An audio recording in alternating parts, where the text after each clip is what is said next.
All right, men, let's move out. And may the force be with us. All right, folks, we are back in Munich once again, and we are interviewing Julius Ehle from Trixter. We're going to interview everybody from Trixter. So tell everybody at work, just get in line. We're going to go through the entire vision of what is Trixter by interviewing everybody. Julius's website is right here. I have some postings at the bottom, including his IMDb and his Vimeo. Pretty impressive, and again, this is awesome because we're having somebody that is not just a compositor, but is a look dev and lighting TD on some of the biggest major motion pictures out there. So I'm really excited to kind of talk to him about the realities of the relationship between compositor and the lighting. Julius, you want to introduce yourself? That'd be great. So thank you first of all for having me. It's very nice to have this opportunity. Currently, as you mentioned, working in Trixter together with Adrian, Ernest, and Tony, who you've already interviewed. Just a different department, but other than that, we're sitting quite close to each other and usually working on the same shows. I'm working there as a lighting look dev lead at the moment, and I've been back there since roughly around a year now, a little bit over a year. Apart from that, I've mainly worked I've only worked in Europe so far, mainly because I like staying close to home, and just been to Germany and a couple of places in the UK now. So what country are you originally from? I'm from Germany as well. So it's kind of nice still being in my home country. I'm not from Munich. I'm from a really, really small village in Eastern Germany. So yeah, I'm a little bit more used to small village life, but Munich is a very nice city to live in for me.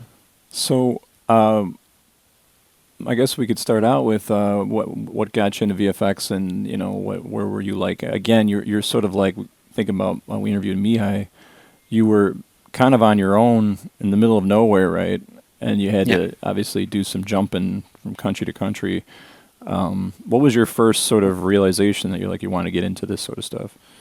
It's actually kind of an interesting one, or maybe not interesting, but a little bit different than most people, because I feel like a lot of the people that I talk to, maybe it's the same experience for you, they just started out studying some other field, and then realizing that it's not really for them and they want to do something more creative, and then went into visual effects. For me, I actually realized that quite early on, I would say. So the background for me is that when I was in school, 14, 15 years old, I guess a lot of the guys nowadays played a lot of video games and things like that. And it was not only just the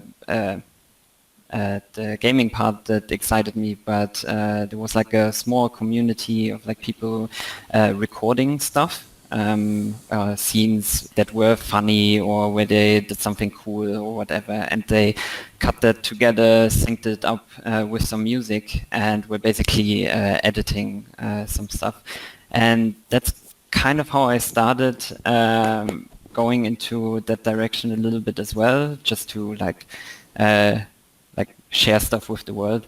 At the moment, I'm not really playing that much anymore, just on special occasions, but I used to do it a lot in the past, and kind of sharing these cut together clips was quite fun for me. And I realized that this might even be something I wanted to do as a career. So at the time I was in high school, and I was kind of thinking what I would do for the rest of my life, when those kind of thoughts first come up, and I was thinking about maybe doing this, but I didn't really know if you can really make a career out of this, especially in Germany.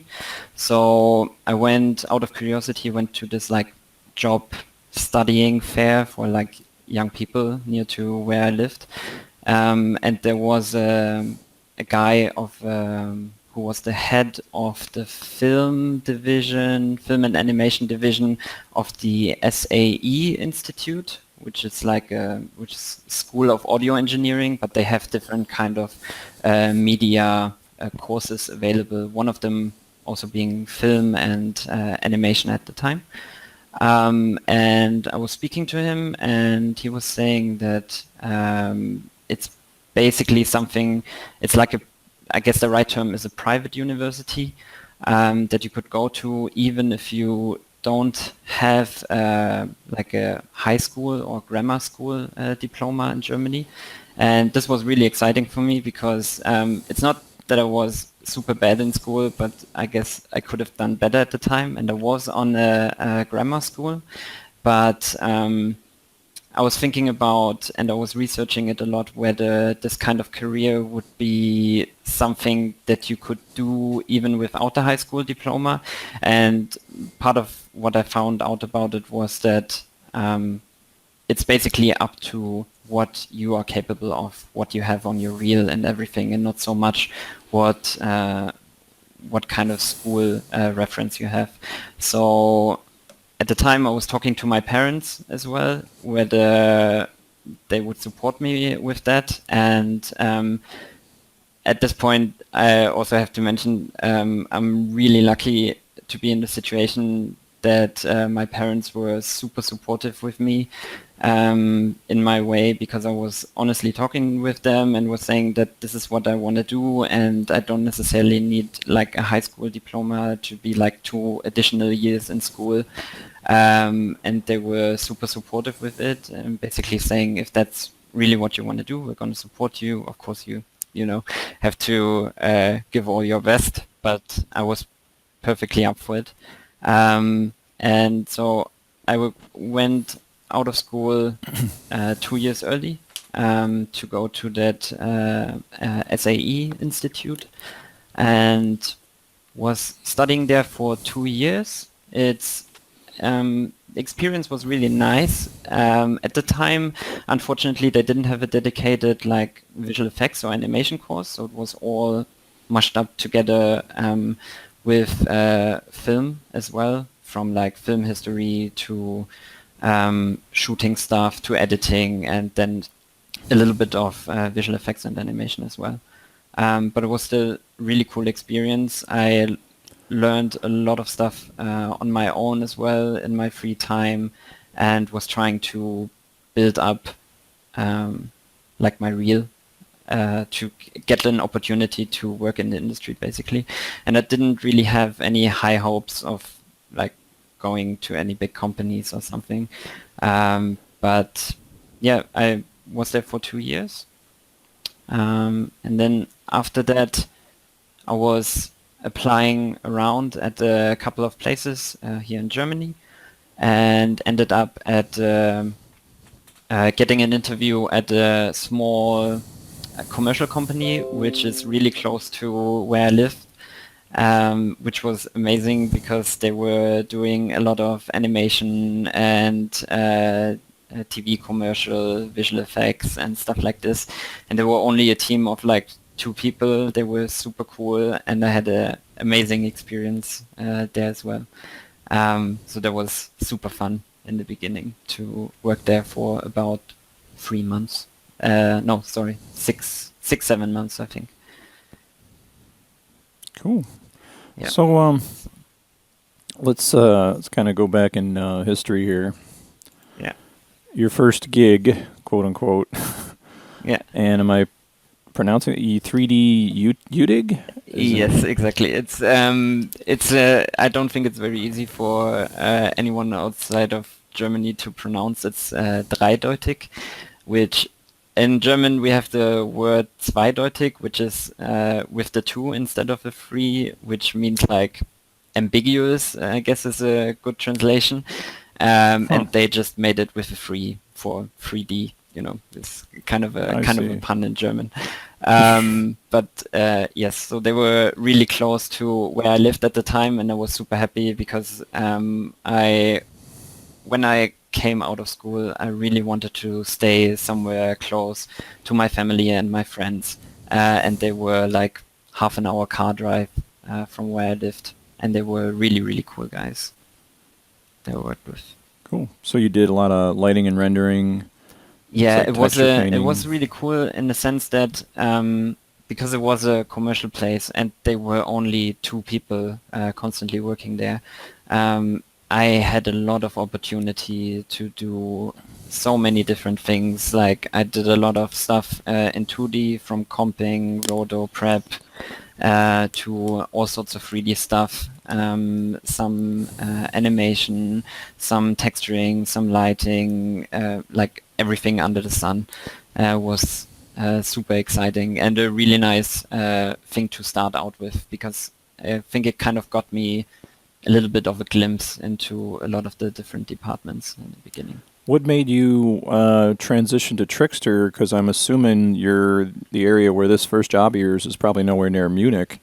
Yes, exactly. Was it just an So offering through internship? this is about 3.5 hours from Munich, so it's a bit further away. The story how I got into Trickster is actually quite a interesting one as well, because after I finished my studies, I went out and posted my reel online and was just hoping for maybe some feedback, how I could improve and stuff.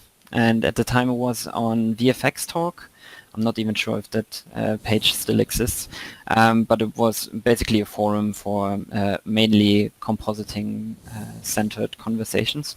And I posted it there as well, and there was one guy who contacted me and was saying, hey, I really like your reel, it's quite nice for student work, and if you want, we can maybe keep in touch, and I can let you know if there's any cool opportunities in Munich, because he was working as a compositor at Scanline at the time.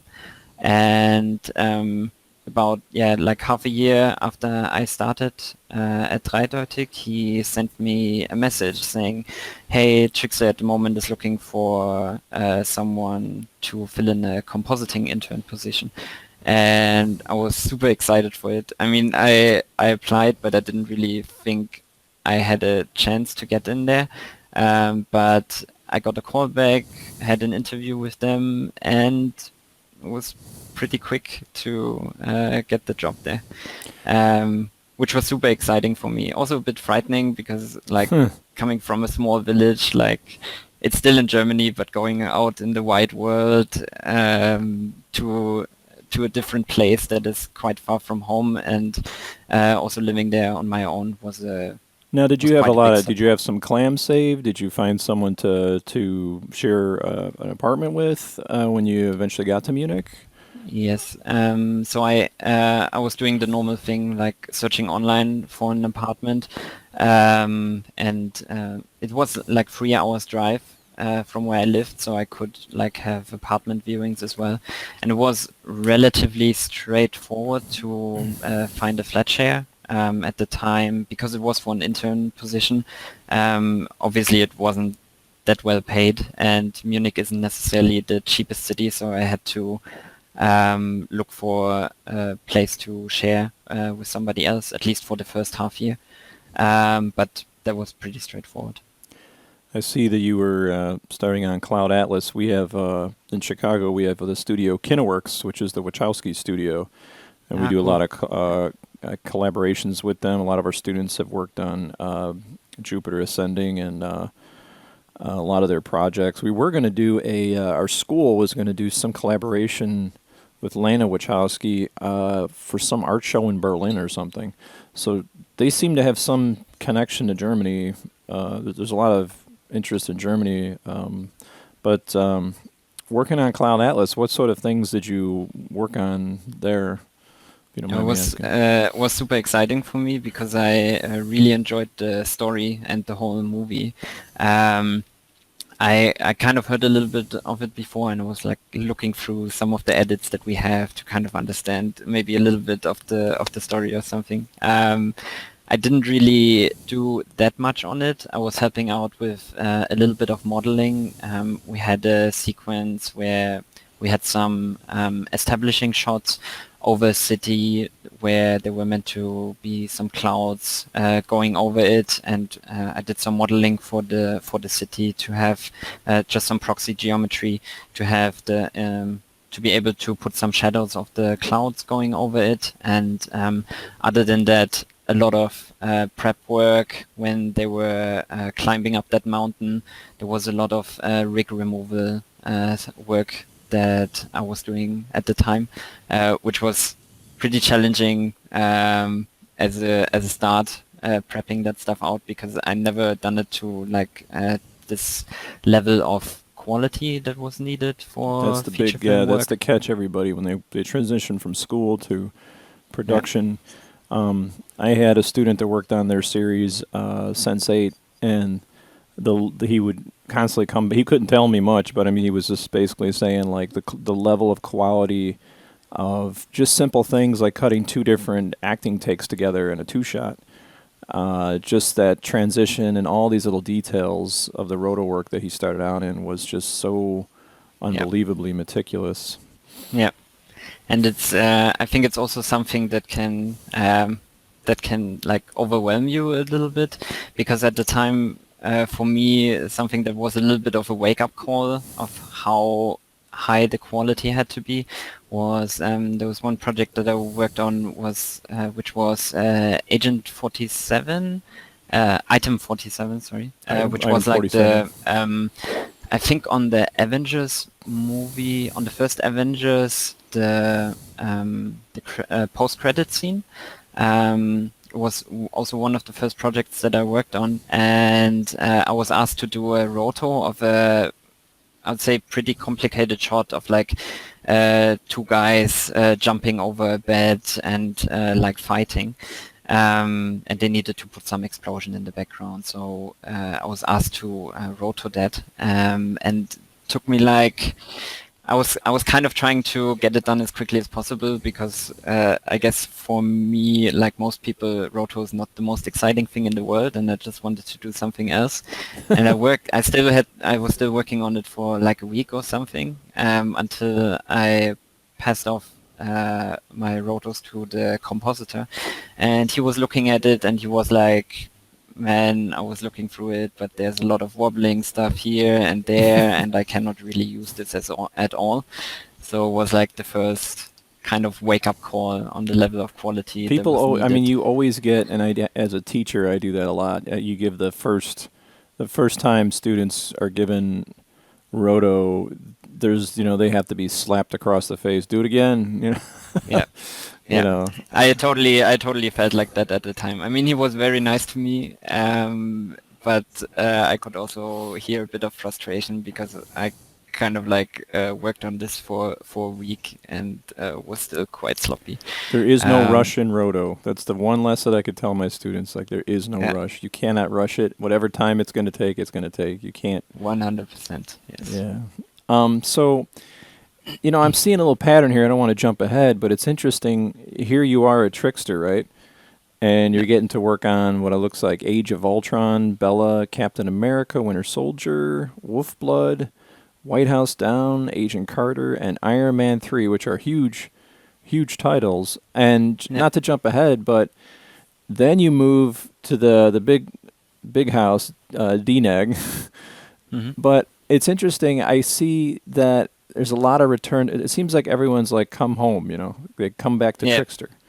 Yeah. Um, That's one of the things for me, because I basically, like, yes, jumping ahead a little bit, but I was thinking to myself, I was at Trickster at that time when I left for like 3.5 years, I think, and I saw a lot of people like coming and go, and you always hear like stories of oh, I worked in this company and it was so cool, and I worked there and I learned this really cool new thing. So I was also thinking it would be nice to like get my foot out a little bit, and that's the reason why I left Germany. in the first place to just to experience how it is working in a different studio as well, because I think after a while you can also like get a little bit of a tunnel vision in the way you are doing stuff. So I wanted to like just experience, let's say, a different kind of way of working. But at the end of the day, something that always brought me back to Trickster was just the way that people are. It's basically like it feels a bit like a family there, because the studio is not that big. We're usually never more than I think 80, 90 people in Munich, and it's just like we have a lot of like fun at work as well. Like you can chat openly with anyone, make jokes. We have like beers on Thursdays, like social evenings. We're doing stuff on the weekends with some people from work, like going on hikes or stuff like this. And this is just, for me personally, it's the biggest factor at the moment, because I want to have I'm not really that interested anymore on like working on like super cool big projects. I mainly want to have like a nice time at work. Yeah, it's So interesting you say that because you know, there seems to be that progression of every artist. Like they start at a small studio, then they move to a mid-size, then they get tempted to try out the big boys, and then they finally settle in what they prefer. And working at a studio with over 300 artists for myself, working at NetherRealm Studios, it was the bigger the studio got, the less connection between the artists, being separated by buildings and buildings, you know. And I found that as I saw some of my other colleagues go off to medium-sized studios, they were so much more successful in the product they created just by the very environment they were working in. yep, You I know. totally agree. It's not like I didn't have fun when I was in London at DNEG and at ILM, for example. I met some. I mean, apart from meeting like pure geniuses, I also had a lot of fun there as well. But it's just, how do I say, like that little bit of extra, which where people, where you actually build friendships at work as well with your colleagues. That is just the little bit of the line where Trickster, for me at least, always had an edge. So there's only 19 people roughly over at Trickster right now? Oh no, sorry, 90. 90, okay. Uh, if we are 19, if we are in crunch time, I think if we are in crunch time, we have about 80 or 90 seats altogether in Munich. Okay. But we also have a Berlin studio on top, so Thought I we heard have that wrong. a I'm bit like, of a what? capacity. So, But the size is quite nice, in my opinion. yeah, it seems like it. There's still a conspiracy as to why when you go on Google Maps, your entire building's blocked off or blurred out. I don't know what that's all about, but I guess it has to do with this Neo Marble or something. somebody might see I'm an not sure. image in there.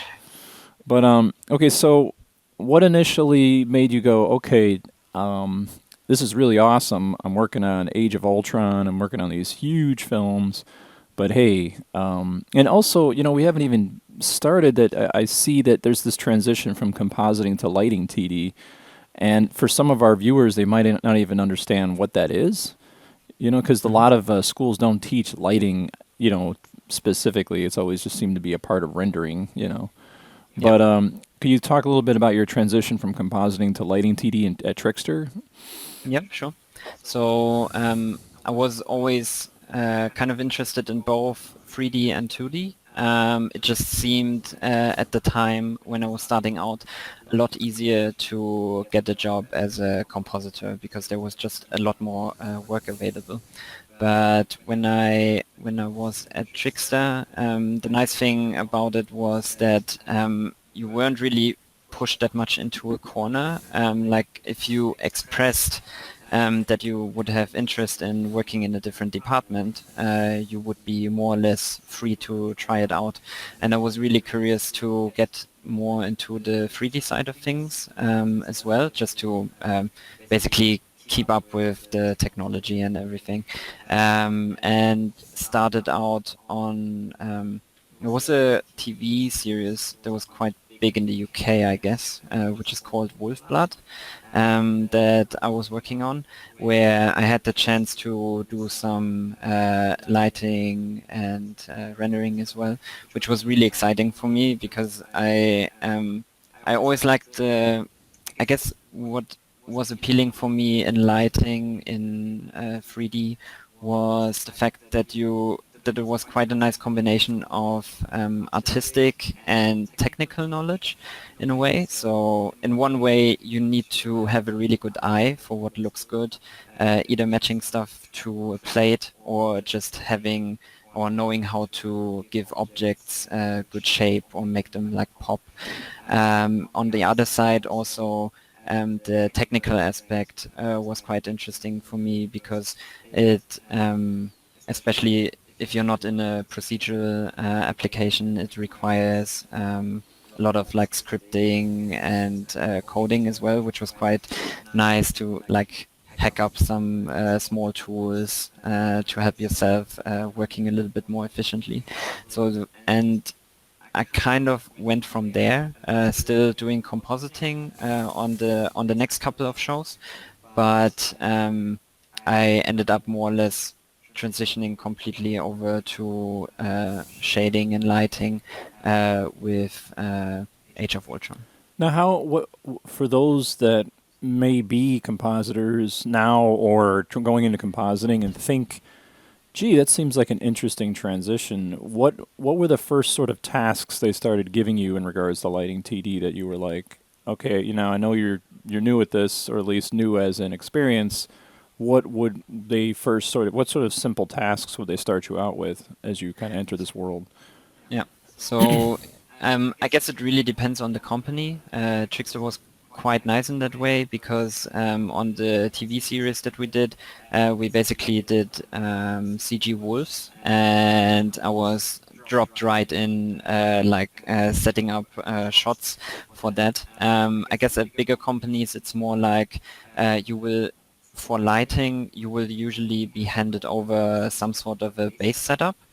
So the way we are working in lighting is a little bit different compared to compositing, where not every shot is treated as a separate entity, but it's kind of treated like you would treat it as a DOP on set. So you have a set of lights available to you that you want to use on a given sequence, and you would start lighting your shot with those predefined lights. And the same thing would happen in CG when you get your first lighting task. Is usually that someone with more experience sets up a light rig that is properly neutralized and matches the vision of the director, and then you are asked to light with those tools or with those predefined lights your scene, and to basically make it look nice. So what usual software like Maya, I'm assuming, and what render engine are you guys using for? So for lighting we are using Katana from Foundry, and which is I'm not sure how many people really know about it that well, but it's basically, and the workflow is kind of similar to Nuke in the sense that it's node-based as well, and it's an application that is really tailored towards lighting and shading. As a renderer at Trickster, we're using Arnold, but yeah, I think most of the bigger studios are either using Arnold or RenderMan. Gotcha. So you're given this. I'm assuming you just drop this into Maya. I'm not into Maya, but I mean, you just am I wrong on that? What software are you guys using? You said Katana? Yes, it's Katana, exactly. Okay, and you're lighting in Katana. Yeah, exactly. We are not for lighting. We're not using Maya. We used to when I started in 2012, but I think in 2013, if I'm not mistaken, we started switching over to Katana at Trickster. So you would have like an environment of CG wolves running across a prairie field or something, and you would just start moving like area lights or directional lights or just point lights, or? In a way, yes. So most of the work that we are doing now is physically based, which means that we are trying to replicate more or less how a DOP is working on set, in the sense that we have things like soft boxes on area lights, for example, or booms available for us that we use to light our scene. So it's like 80% accurate according to the physical set that was there, the positions and the sizes of the lights that were actually there on set of the plate shot, and then 20% maybe artistic, where you start to work on edge lights and all that, or? Yeah, it very much depends on the show, I would say. Most of the time when we are integrating CG into film plates as a baseline, we try to stay, at least for a first pass, we try to stay as accurate as possible to what has been shot on set. But there are a lot of times when, for example, you would have a close-up of a face of a CG character, for example. The DOP on set most likely didn't necessarily light the shot in the intention of like putting a character there. So you're in the case where you only have a close-up of the face and everything in the back is out of focus. In shots like this, you can be a lot more creative as well. Obviously, keeping to the continuity of the previous and shots after, but yeah, you can be quite a bit more creative in situations like this. And because you have subsequent shots with more CG, there's a certain level of continuity of all the lights that you use, so that there's no all of a sudden contrast and difference in the lighting scenarios. Yeah, exactly. So we try usually to check back and forth with previous shots and shots that are coming afterwards. One thing that is actually, I think, the biggest game changer for us in the last few years was that we're now able to, for example, if we have one sequence, we are able to have them all of the shots within that sequence in a single Katana file and light them all according with each other. So the way that it works is that we're making a lot of use of inheritance. So we would set up a base light rig for a sequence, and then for each and every shot we are just branching them out and making individual adjustments to the shots as they are needed.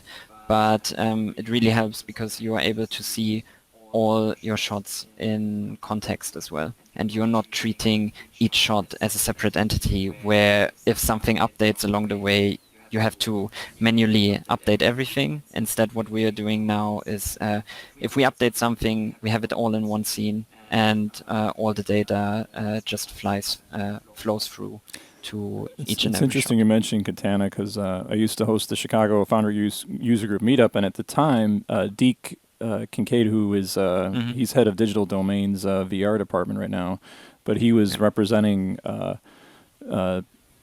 Foundry, and everybody like, who wants to learn about Katana? And they're like, no, Nuke. Yeah, it's a bit, I think Katana in itself is a bit of a black box, because if you are a single person doing just stuff for your reel or for freelance work at home, it's maybe you wouldn't really see the benefit. I think the benefit really comes to play when you're working in a studio where you have a lot of sequences with a lot of shots each, because you can really streamline your productivity a lot. So, for example, at the moment we are working on a German feature film where we have a CG character, and we have, if I'm not mistaken, almost 400 shots, and we have 4 people in lighting at the moment who are doing all of these shots. So we have roughly around 100 shots per person. Wow. And it's perfectly manageable, because instead of, like I said, instead of treating the tasks as individual shots, we are kind of having them as sequences. That's interesting. I just remember walking into the lighters for even just a simple thing as like a Unreal game engine lighting and the meticulous placement of all of the lights and I mean we had some pretty crazy lighting people, not crazy literally, but just some were crazy, but they were just so meticulous in their little works of lighting and so forth, and all the little details that went into it were very impressive. So, I mean, is it me or are you jumping from working on the lighting, look dev and lighting on Age of Ultron over to Double Negative? Because it seems like it's the same movie. Am I mistaken? Yes, exactly. It was quite a funny story because so I worked on Age of Ultron at Trickster, but I left, I think around 2 months before we finished the movie, and I went to DNEG, and I had the interview with them, and it was all cool. And I started there and was asking them I was asking them what I would be working on. And they were like, oh yeah, we saw from your CV that you already worked on Age of Ultron and you're kind of familiar with the assets and everything, we assume, because they shared a lot of stuff with us as well, actually, on that show. So in the last, I think, month of the show, I was still helping out a little bit there, like doing the last, a couple of last shots. Nothing crazy or anything, just the kind of leftovers at the end of it. But it was quite funny because I worked on the same movie in 2 different companies, and actually also got 2 credits for Oh, it. really? Yeah. Win-win. I was in the role. I was watching in the credit roll. I was watching it with some of my friends, and at the time they were like always super excited when I was in any of the credits. And I were like, "Oh, you were there!" And like a little bit later, "Oh, wait, there's you again." It was quite funny. Yeah, it's interesting because I've got students that they actually worked on the same movie you did, Ready Player One, and I'd be like, hey, I just hang around the credits and see their name, and I didn't see their name. I'm like, what the heck? I thought they. Yeah. I mean, the It's credit for it. I think now that there's so many people working on those movies, it's kind of hard to spot every single person that you know, because and even what's a bit of an annoying thing, I think, as well, is that not even everybody makes it in the end credits as well on like bigger movies, which is, I think, a bit of a shame because all the people are working really hard on those kind of movies, and then at the end of it, you don't even have your name. Yeah, I in mean, the you got to put credits. on your Yeah. IMDb unaccredited or something, and that to me, that kind Yeah. of to somebody who doesn't understand that would look at it and go, "Did you really work on this movie?" You know, Mhm. like, but so the difference between you got layout, look dev, and lighting. Can you kind of for the folks at home that don't really understand too much of that, the difference between the three? Yep. So lighting is basically, as the name implies, just lighting your CG assets, that they either look good on themselves or that they integrate well with a plate. So when you're replicating the lighting from set, look dev is I think it's a kind of a fancy term for shading, where you're basically defining the look of an CG asset, so at least in 3D, which means you're defining how an object reacts to light. If I have something that reflects a lot of light in a specular way that makes it look a little bit more metallic, if I have something where light is passing through an object, like candle wax or human skin, for example, it has different kind of properties, and you're basically trying to replicate those things most of the time to real life, in my case at least, as closely as possible. And layout, I don't really have that much experience with it. It was just at the time that DNEG was more kind of gearing towards generalists in the 3D department, and layout is usually just where you are assembling a scene, making sure that you're basically laying out environments, for example, or preparing a scene for animation, making sure that the cameras are always in the correct spot, and so on and so forth. I was looking through your blogs and reading up on some of your things you have here. I love the whole thing you wrote about the problem with specular maps.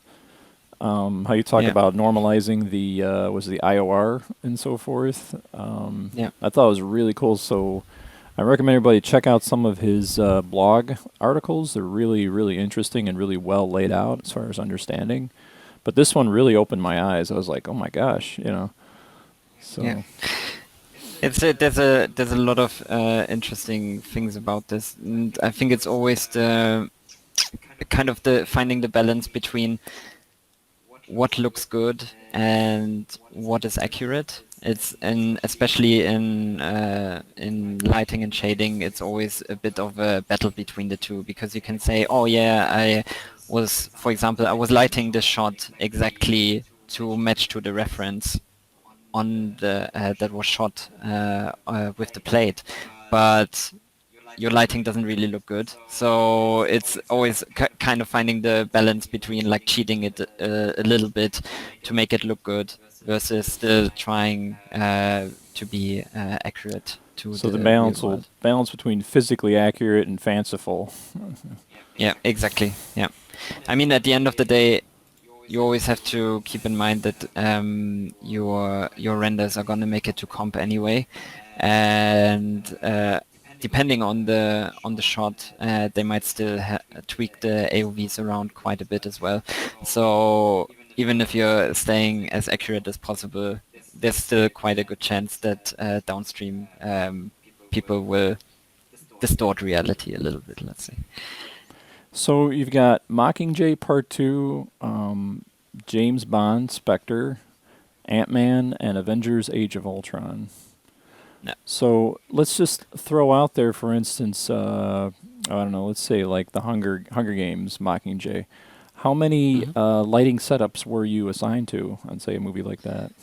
On that one, actually, I was just on lighting-wise. I was on just a single sequence, and I was asked to more or less set that sequence up, which was, if we later check in the reel as well, it's going to be a bit easier to explain. It Oh, was okay. just one sequence where after one of the arenas was filled up with oil, and all the oil went down the drain, so to speak, again, and it was just the remnants of the oil in the arena left over. There was kind of a full CG environment where people were walking through, which was quite an interesting challenge because it was overcast, so Overcast always has a bit of this reputation of being like super easy or even like a little bit boring to work on, but it was quite a challenge because like all the oil was very reflective, and it was a bit tricky to find the right balance and contrast ratio to make the CG look good, but also not take away too much of the attention from the actors. Was there more of a pressure on, was the pressure the same from Trickster to Double Negative in regards to deadlines and all that, or was it more intense? I would say in the bigger studios, at least in my experience, it was a bit more relaxed. Mainly because if you're in a smaller company, I think, and like Trickster, if you have a bit more pressure to deliver in the first place because you usually don't have that many shots, and you're kind of trying to always get out as much as possible in a day, whereas if you are a big company who has like 5,000 shots, if you cannot deliver one shot at the end of the day, it's not that big of a deal. But in general, I personally try not to get pressured or let's say I try to not get as little pressured as possible wherever I am. Plus, I mean, I try to none of us are stay guaranteed calm. tomorrow, and none of us are guaranteed our jobs tomorrow, obviously, due to the fluctuation of the amount of clients that come in, the amount of work that's there versus the amount of people there that need to put the labor together. But would you say there's more job security in more of a medium-sized company than, say, a large-sized company, or vice versa? It's a really tricky question because I think each studio is has like different kind of struggles in terms of what artists to keep, what the next projects are, and it can be a bit tricky in both kind of studios to stay on. But maybe thinking about it, in a smaller studio, you might, if you stand out as a really good artist or really good production member, I think there's a higher chance of getting a permanent position and to have more job security, because one of the problems that we have, for example, in Germany, is that obviously we are not in London, we don't have that big of a talent pool, so sometimes it can be a bit tricky for us to get the right people if a job comes in like last minute, to quickly get someone experienced in the field. That is always a bit of a tricky thing. So there's a big tool. Do you find that in the amount of people you see fluctuating in and out the doors of all these studios, that is the market becoming saturated as far as the amount of people looking for work in VFX? I'm not actually sure about that, because I think VFX is not, at least from what I can tell, I don't have any data on it, but Yeah, just thinking about it, I think, for example, games is growing a lot more Games is than crazy, visual I can tell you effects. that right now. Same with VR and all of that kind of stuff. I think visual effects is actually not growing as much as there is demand for it, especially if you're looking at specialized positions like effects or grooming or character effects, and those kind of things that are where not a lot of people are doing those jobs, at least to a high quality standard. It's for a lot of companies, even for the big ones, it's quite tricky to find the right people for those kind of niche departments specifically. I think what we have today, honestly, is a huge audience of what I call the After Effects Blender crowd. And Yeah. they're sort of like, I want to do that for a living. Then they touch Nuke and they go, well, no, I don't want, that's hard. I'm going to stick with After Effects. And they can constantly whine to people like, why aren't you using Blender, you studios? And why aren't you using After Yeah. Effects, you studios? And it's Yeah. kind of like, guys, there's a reason why node-based workflows. I remember having one student in my class who's like, there was the time that After Effects was joining with Cinema 4D or something, and I love Cinema 4D. It's an awesome program. But he was just like, "That's it, man. Maya's out of business. Nuke's out of business. After Effects joined with Cinema 4D. It's over." And he's telling this to the students first day of my compositing class. I'm like, okay. Yeah. Well, to be honest, this is a funny story. I was actually kind of part of that crowd as well when I was starting out. If you remember back when I said that I was doing a lot of the game video edits, I was mainly using After Effects. Like, I didn't use anything else. I was even cutting stuff together in After Effects. I literally did everything inside of it, and I was the biggest fan. And when I was starting to study, at the time, Nuke, I think, wasn't quite publicly released yet. I think they were acquired by Foundry, but they didn't have a version out at the time. So they were using Shake at the time.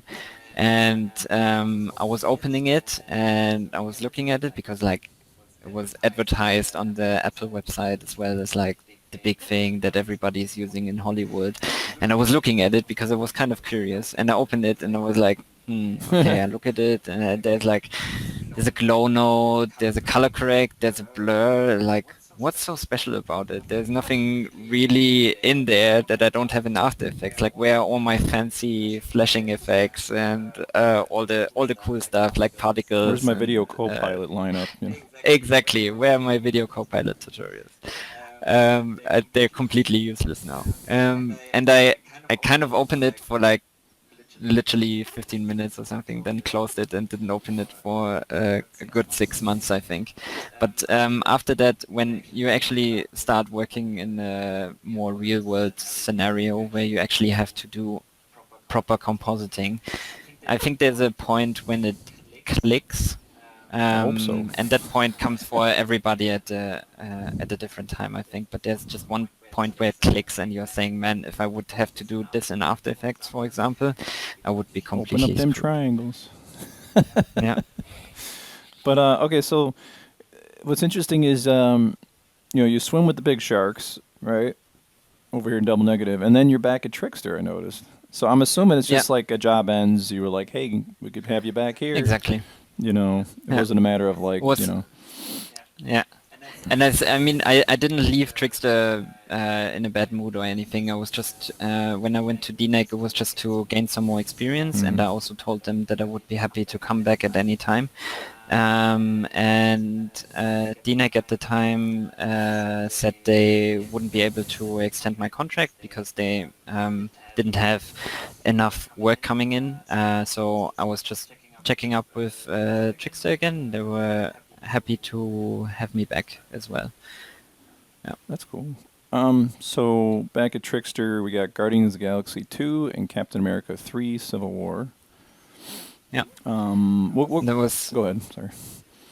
Yeah, that was it was quite a nice project when I came back, because they at that point with Captain America 3 was quite a variety of work that we were doing, mainly on like a rooftop sequence with a digidouble of Black Panther and some set extensions, like quite a variety of stuff. And then afterwards, after that project was done, we did a pitch for Guardians of the Galaxy 2, where we were asked, or where we were basically trying to show that we would be capable of doing Rocket, the character in the movie. And we were apparently successful enough to get the show. And there was the time also when Trickster was asking me if I would be interested to go into a lead position. And I wasn't really sure about it at the time, because especially with lighting, like I didn't have that much experience. Same with Lukdev. Like it was only like altogether at this point I had like 4 years of experience, and so was like not really sure if I should really go for it. And I was saying that it would be fine if one of the other guys that I knew since a long time and who's really good would become a lighting supervisor on the show. And they were like, yeah, sure, we can arrange that and it's going to be fine.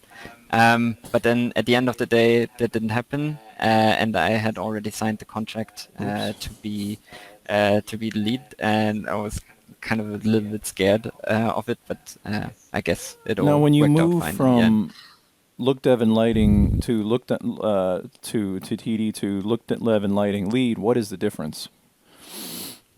So basically, I was at that point more responsible for the team. It was basically sitting in reviews, making sure that stuff in the department for that specific show is working correctly. You're doing reviews as well. You're doing setups, and it's basically more responsibility for the department. You're basically leading the team of artists in there. But I think the nice thing at Trickster as well is that because we are such a small team, that it doesn't really, and I'm quite happy about that, it doesn't really feel like I'm standing above the other guys in my team, but it's a very collaborative environment where everybody can give feedback to the other person, and I think we're all just learning from each other. It's just that I have the title and the responsibility, but I'm not really doing anything extraordinary. So, transitioning to, we're going to get to your reel, talk about your shots and so forth. Seems the hopscotch from Germany to London to Germany to London. Now you're back in London again at the Imperial Palace Industrial Lights and Magic here. What sort of transition was that like working, even from a background of Trickster and DNEG? Yeah, well, I think ILM and Weta for me were always those kind of places where I was always thinking would be nice to go to at least once in a lifetime.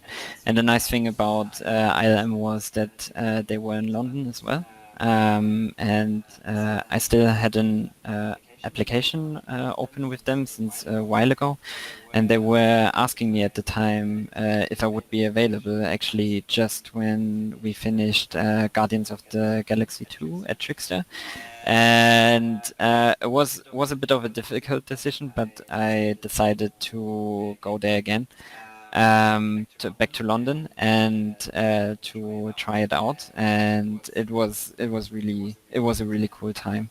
So it was in the beginning started out with working on Star Wars, The Last Jedi, which for the most part I joined relatively late into the show. So it was in the beginning, the first 2 or 3 weeks, I was basically just rendering like cockpits, like visors of a helmet from one of the pilots in the X-Wing. That was basically my life for like 3 weeks or something, 3 or 4 weeks, before I got a little bit more exciting shots as well. But it was amazing there because the talent of the artists that you have there was just insane. I've never seen anything like it. It was even the people who were labeled as juniors there, they were amazing. They were all really, really talented guys, and I learned a lot of stuff while I was there. Yeah, it's really awesome working at a studio because you really find sort of like that lost tribe that you belong to, you know what I mean? Where you're like, oh man, these people, you know. Yeah, I mean, it's just. Did you work with any of our previous guests while at ILM? I know that we had. Well, Josh Parks, I believe, was working on that. I think. I think Josh Parks wasn't there anymore. Okay, so he he'd probably gone to a different studio. I think there wasn't. I don't have all the interviews on the top of my head, but I think there was no one, at least that I personally was in contact with.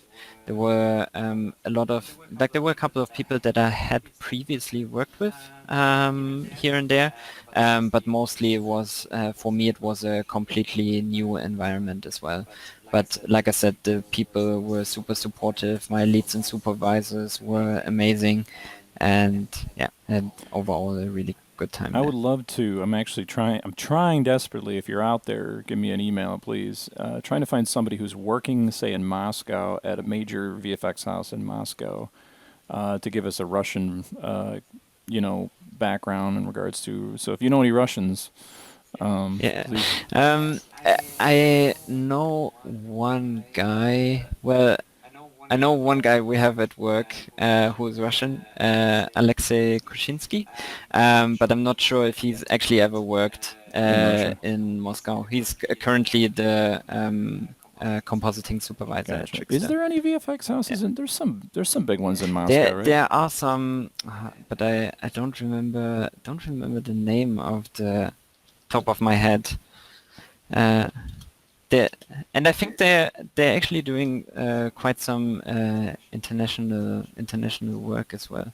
Unfortunately, I cannot remember for the life of me the name of it. But I know there's one bigger VFX house. I'm trying to. I'm trying to get a international perspective on compositing. I mean, it seems like we've set up base camp in London and Europe, and I'm like, I've got a little Yeah. bit of people in India, but I'm trying to see if we could branch out to maybe South Korea and China to just to get a background on what's going around internationally. But back to Yeah.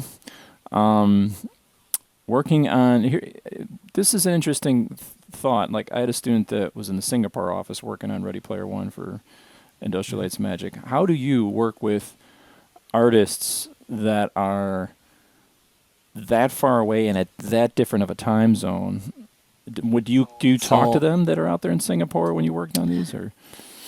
the way that they managed it, I think, was quite smart, and I think it's the same way for most of the bigger studios who have different studios over different continents. Was that usually the artists in London would work on one or two specific sequences, while in Singapore they would work on another sequence.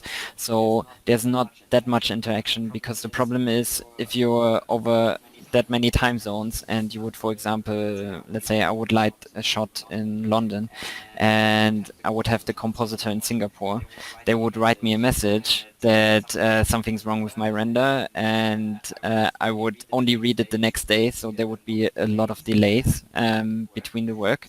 So usually, as far as I know, people are splitting it up by sequence. So on Ready Player One, for example, in London we did the final battle sequence on this like ice planet, and in Singapore they not sure what they were doing exactly. I think they did the sequence from The Shining, if I remember Oh, correctly. okay. Yeah. But you took on, from according to your reel, you took on one of the biggest lighting scenes I think I've ever seen, which was the big battle sequence at the end of Ready Player One, which was pretty insane. Is that like how do you light that? You know?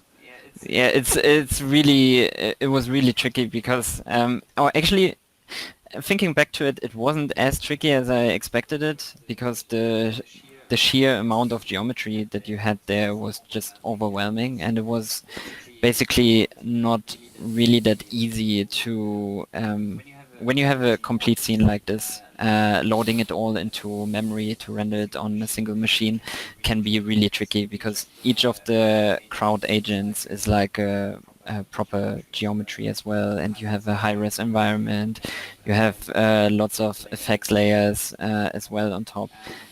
So usually what we were trying to do is that we strip down the scene to the essentials, even from the hero characters.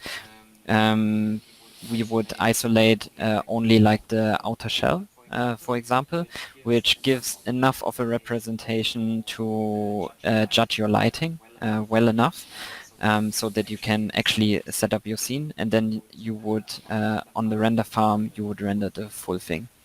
Luckily, in the application, if you have a procedural application like Katana, that is relatively straightforward, that you can easily strip down your scene just for your interactive session, set up your lighting, that it kind of makes sense, and then you render the whole thing on the render farm. What is relationship-wise to compositors versus lighters, where you're under the assumption, yes, this glowing gun that blows off a fireball, they'll add lens flares later, or how do you kind of like establish that relationship as far as what's rendered versus what's composited? Yeah. Usually at ILM, it's at least the case that they try to do a lot of stuff in lighting first, mainly because they have the resources for it, and they are trying to stay, I would say, relatively true to physical reality before like cheating around in comp.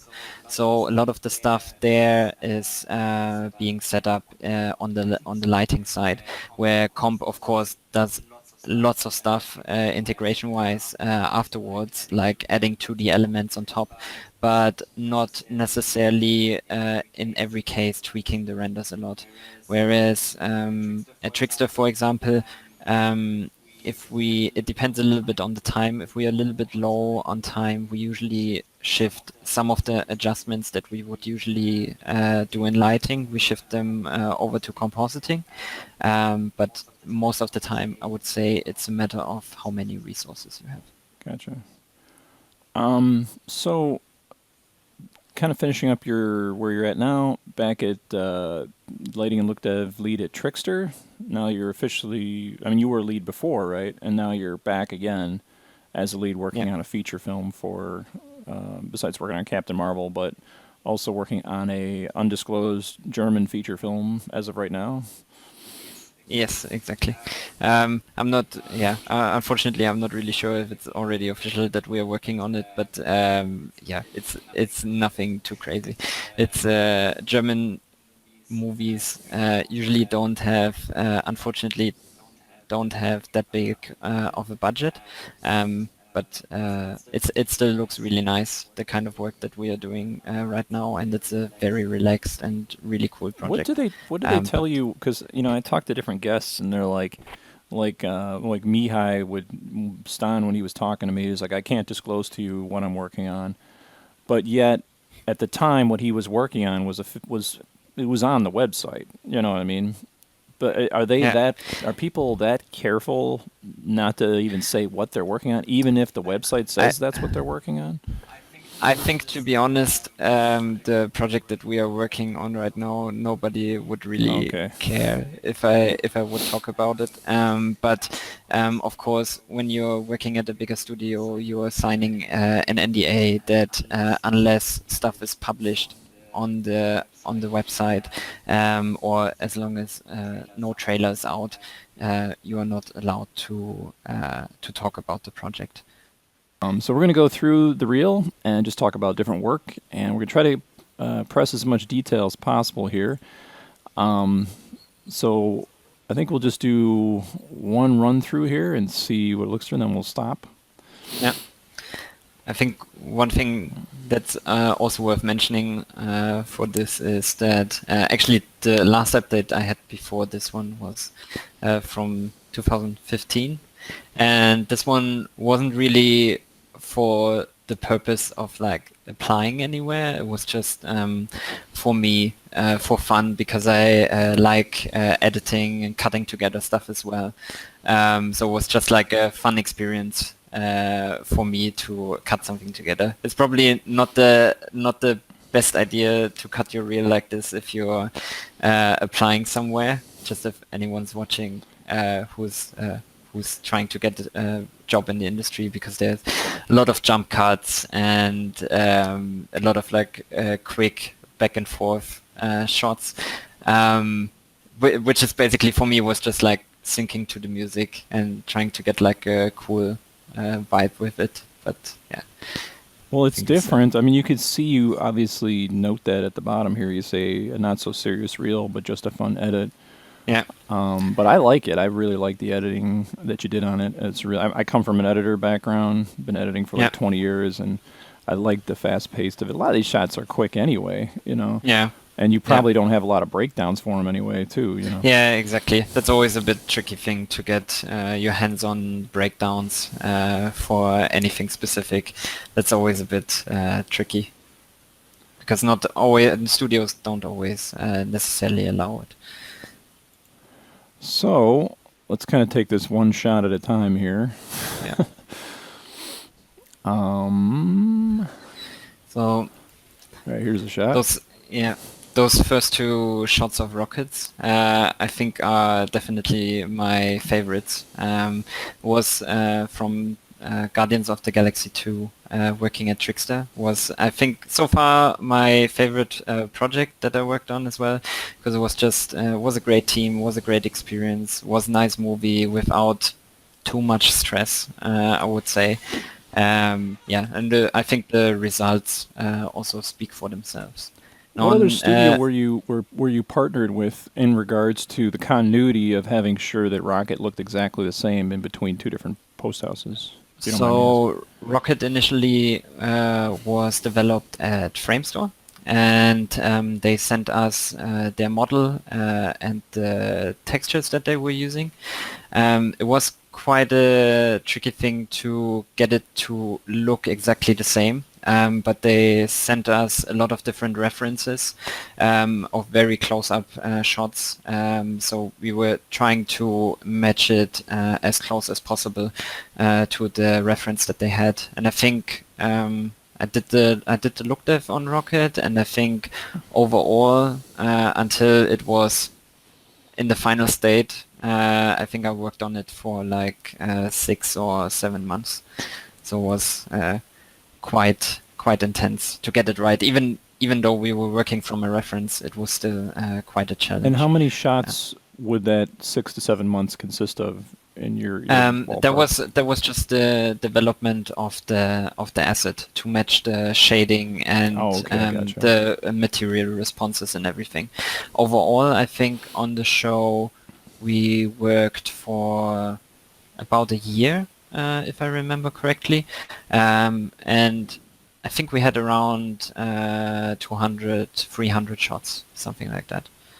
So it's worth mentioning, I think, as well, that those first 2 shots of Rocket, the close-up ones, I was responsible for basically establishing the sequence lighting-wise, but this is where kind of the split of work comes in, because those 2 shots, they were lit by a really nice colleague of mine, which was David O'Donnell, who did a really amazing job of it. Like all the detail in the eyes, you can see like the small reflections and the overall shape of it. I think he was in those particular shots, I think he was really pushing it a lot to make it look as good as possible. And I think it's just nice to see that through collaborative work, at the end of it, you get a result that looks that nice. So when it comes to look deving Rocket, are you talking about shader work specifically? Yes, or exactly. So that would be shader work. in Arnold, I'm assuming, in Katana. Yes, in Katana as well. And we were rendering with Arnold. It's just amazing how many light years ahead people working in production versus average Joes just trying to learn what they need to get in the door. I mean, you guys are literally like, Area 51 versus 1945's, Yeah. Well, it's a learning experience, I think. So setting all of this stuff up, I think the best way to learn all of these things is just by doing them in production on an actual project, because otherwise it can be quite daunting to figure things like this out, how you would approach it if you don't really have the task at hand. Well, let's micro-analyze this shot. When you dealt with the compositor with this, what was your relationship with him on, say, this specific shot, his or her? The specific shot actually was comped by Sabine. I was just going to say. Who was I coming protected my political correctness so she there. can I'm probably give you he or she. There are detail. females in compositing, folks. Yes, and she also did an amazing job. And I think the thing is that at the end of the day, it wasn't that heavily tweaked around in comp, if I remember correctly, but it was more about like finding fine-tuning it to the best possible extent. Like we, her and David, who was lighting the shot, they were going a lot back and forth, also with supervision to see where we can add a little bit more detail, or maybe like an additional glint in the eye and things like that.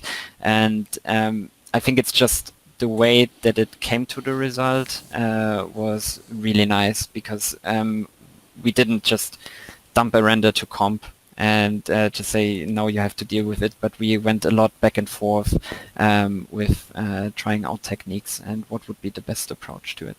Mm-hmm. That's cool. Yeah, I was had a very small window to work with a couple guys who worked on Star Wars Episode 7, and just to see their relationship with we had a very small team at the time, 3D artists, and how he would say, hey, give me this pass, this pass, this pass, this pass, re-render, or you know what, you might want to re-render this, and they'd throw it back, in the queue. But yeah, I was just curious about it. It's just amazing the level of detail that you're seeing here. And then, you've got another place like, just off topic, Framestore.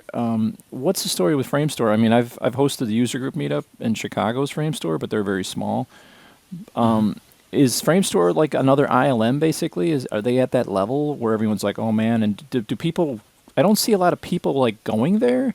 I see the usual small studio, DNEG, MPC, small studio. I don't see a lot of Framestore.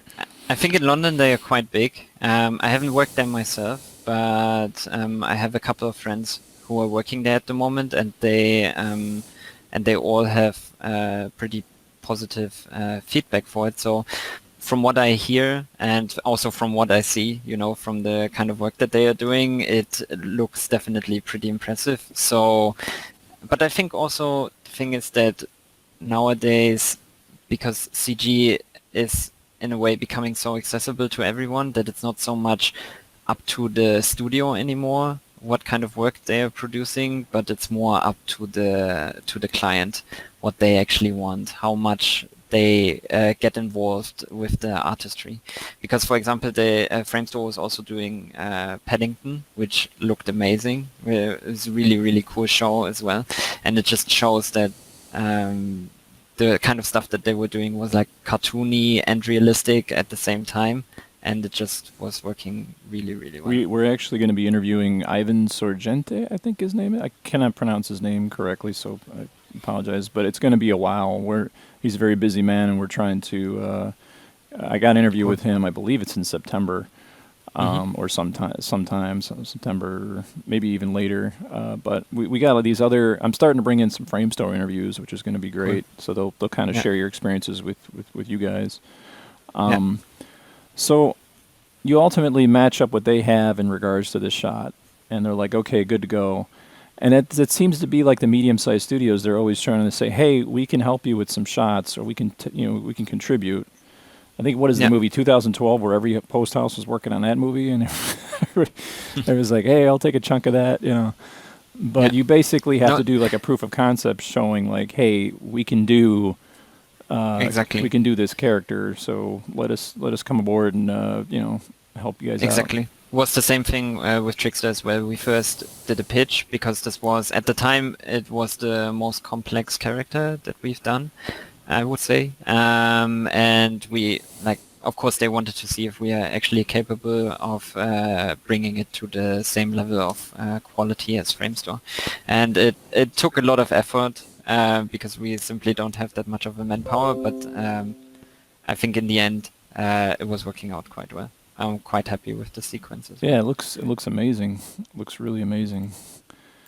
All right, so Jurassic World 2: Fallen Kingdom. Yeah. I'm going to be honest with you, sir. You guys are incredible artists.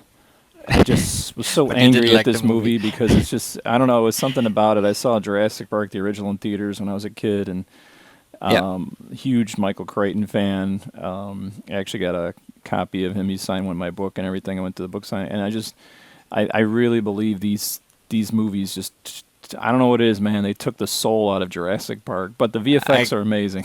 Yeah, I can totally understand you. It's actually, for me, Jurassic Park was one of the movies as well where I was saying like, man, I just wanna work. I want to do exactly that stuff. And it was quite interesting because when I was at ILM at the end of Ready Player One, they were asking us which show we wanted to work on.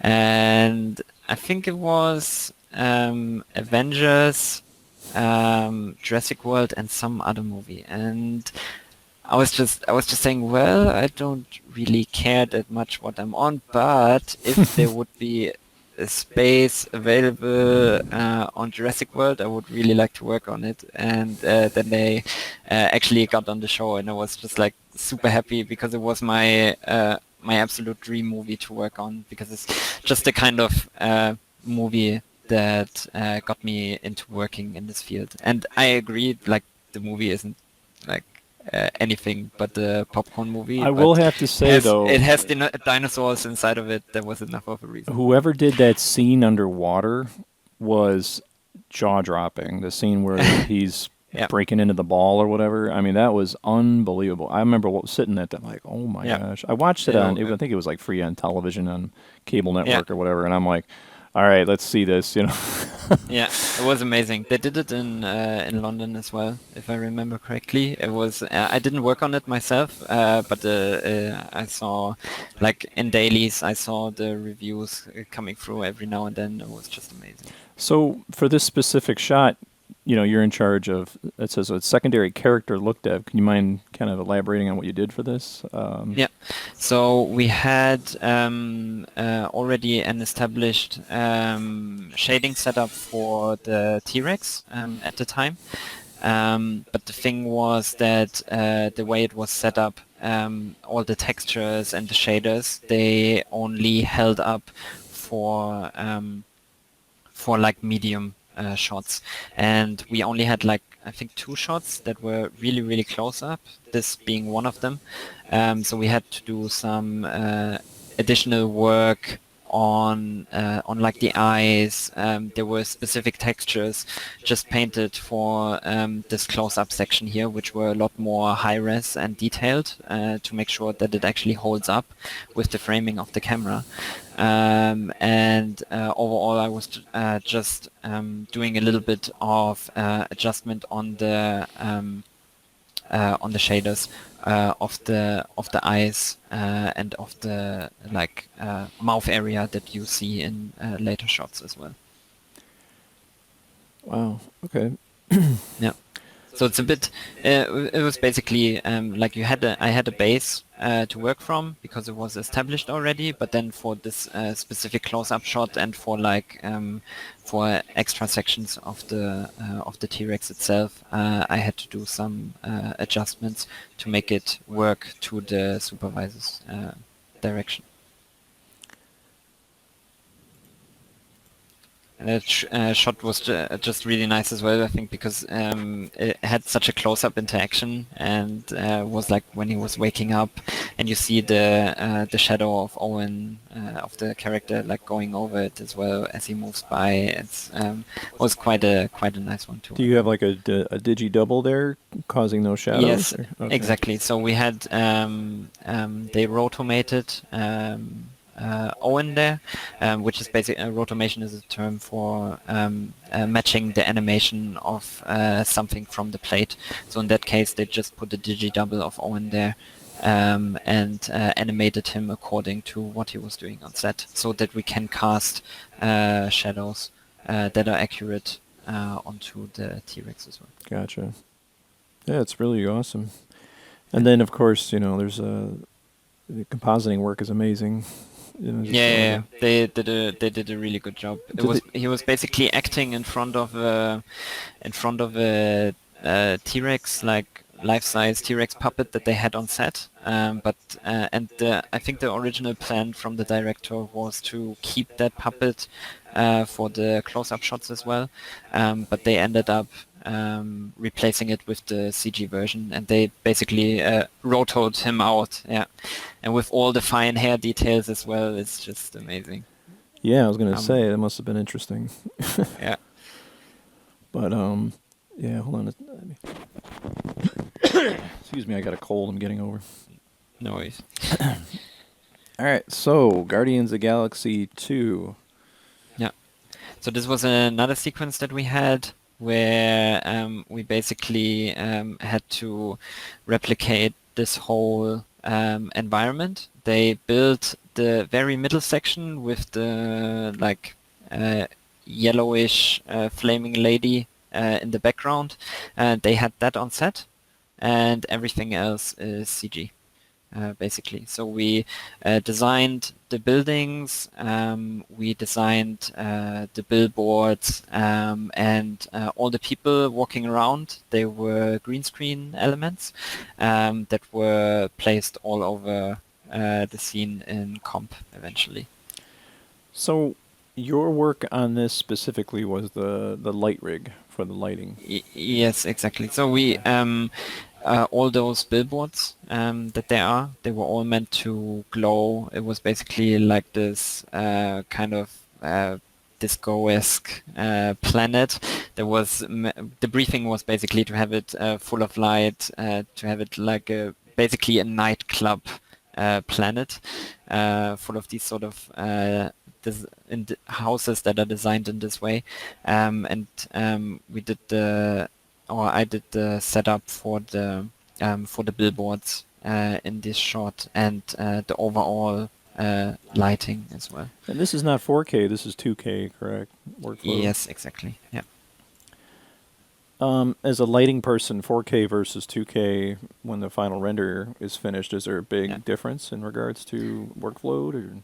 Workflow, not really. The main difference is render time eventually, because if you have double the resolution, you end up with 4 times the amount of pixels, and consequently also for roughly 4 times the amount of rendering time.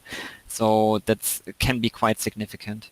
I think on this scene, we had to heavily optimize it to make sure that we can actually render it in a reasonable amount of time. I think in the end we were at like 3 or 4 hours, which was fine. But if you consider 4 times the amount of that, I think for our render farm would have been quite... How many CPUs you nerve-wracking. got cooking over there at ILM for something like this to take 3 hours? Well, this was at Trickster. Oh, I'm sorry, Trickster. My fault. Yeah. My fault. Sorry. Yeah. Jumping over here from Jurassic. No worries. And we had we basically tried to optimize it as much as possible, because the first time we dumped the shot on the render farm, I think we were at almost 12 hours, if I remember correctly. And the problem is that, of course, as a small studio, we don't really have that much power available to us to let a shot just render for days and days to see the final output. So we had to spend a little bit of time optimizing the render a little bit so that we For can... a small business or for a small studio, or maybe somebody that has a really ambitious project as a student, is there any online resources for rendering you would recommend? I'm thinking there were really, really good ones a couple of years ago on FX PhD as well, which were amazing. I think it was from one of the guys working at Framestore as well. I mean, in the not commercial necessarily department. tutorial, but if they wanted to send off their renders to get rendered. Oh, sorry. There are quite a couple of cloud rendering services now. I think Google's one is quite popular, but they have a lot of there's a lot of services out there. Some are also, as far as I know, local to countries. So there are some in Germany, there are some in the UK, and so on and so forth that you can, because you have to upload your files, which are potentially quite large. So there are a lot of services nowadays where you can just do cloud rendering. You pay a certain amount for the CPU time, and eventually just can download your renders. So your renders at these houses are usually in-house. You guys never farm out via cloud Yes. an actual shot to render. Yeah, we at the moment we still have it all in-house. Potentially in the future that might change, but at the moment we are limited to what we actually have on site. Now, I must be an old dog here, but Katana, that's a full 3D application, right? Not so much a full 3D application. It's more scene where, so you would do your modeling, your animation outside of Katana, like in Maya or Houdini, let's say, and then Katana would function as a program where you assemble all of those geometries that are generated by upstream departments, and you are rendering and lighting and doing the shading. So are we inside talking there. Alembic export too? Yes, Okay. exactly. So we're mainly using Alembic. In the future, maybe also we're looking into USD.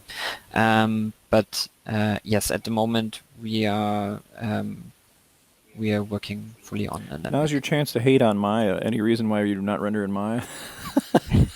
Well, the problem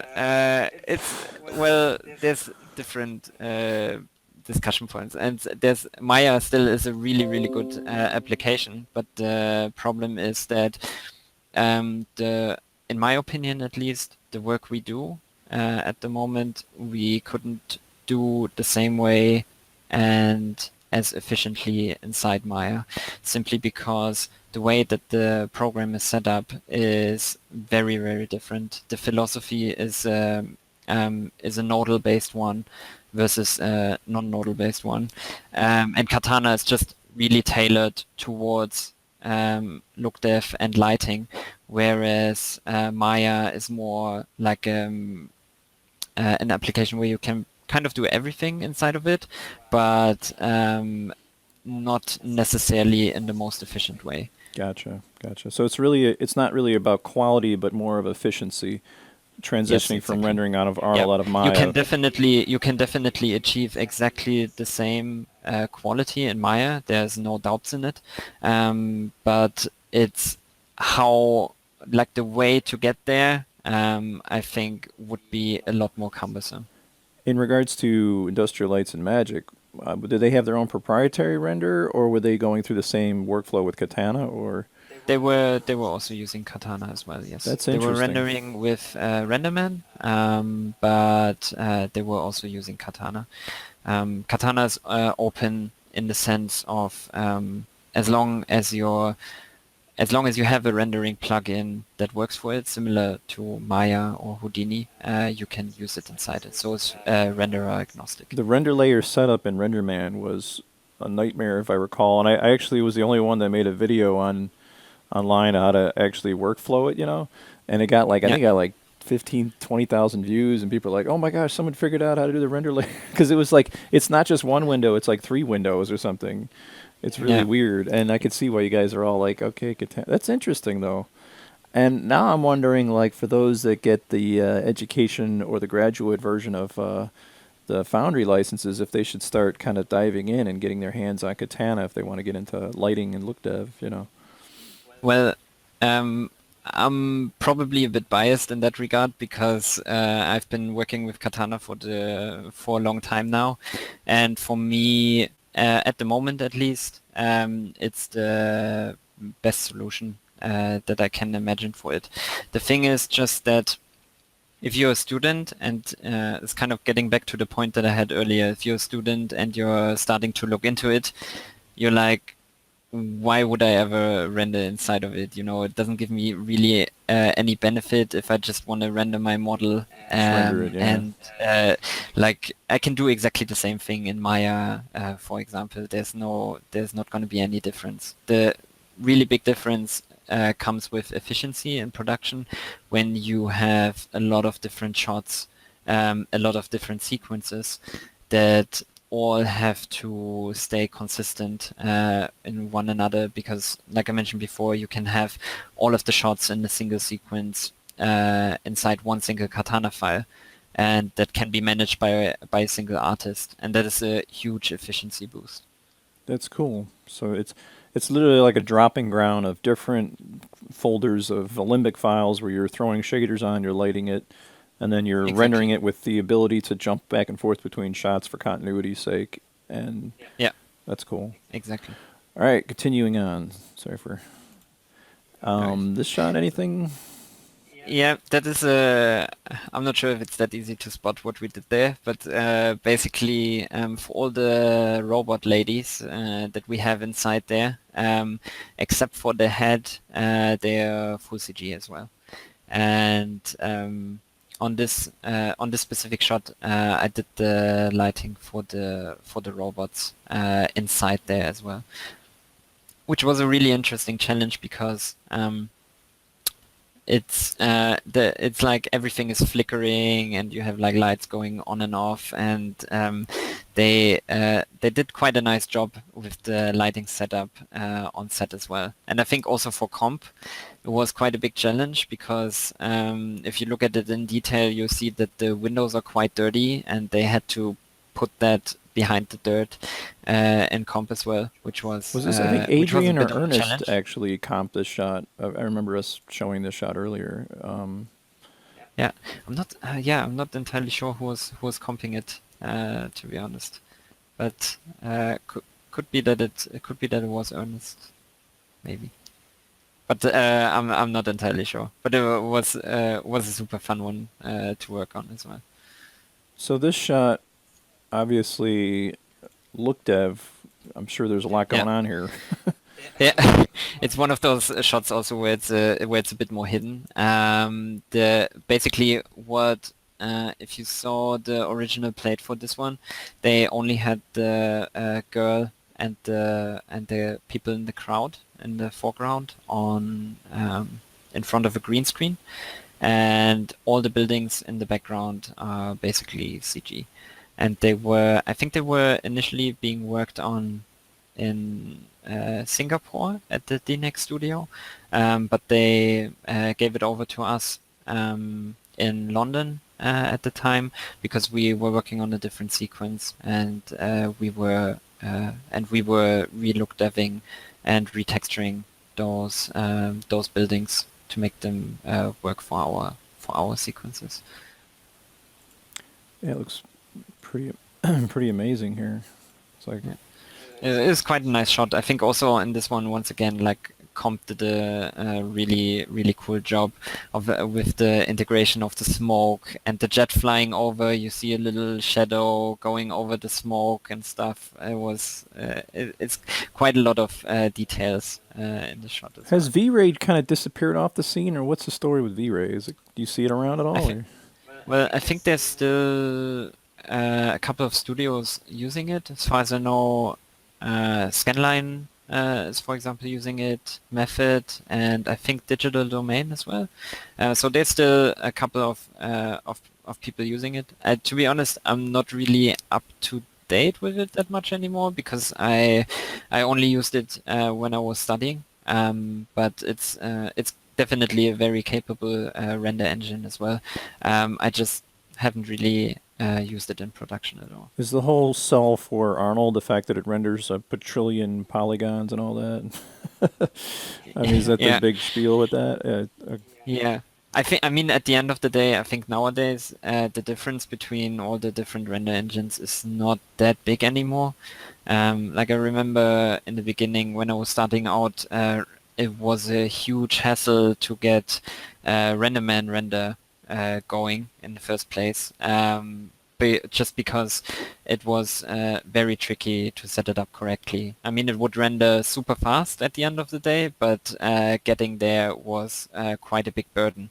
Whereas now everything is, most of the bigger renders are unbiased path tracers, so they are just using path tracing to shoot rays from the camera and then let them bounce around in the scene until they hit a certain threshold.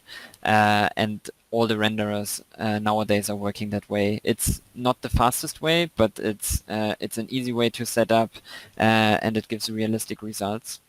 Because I think now there's this shift of that artist time is more important than CPU time. You can easily expand your render farm, but if an artist has to sit for 3 hours just trying to figure out render settings, it's going to be a lot more costly than rendering a couple of hours more on the farm. Who's in charge of taking the Alembic files export from the 3D2 into Katana? And that must be a huge library of ABC files, I have to say. Yeah.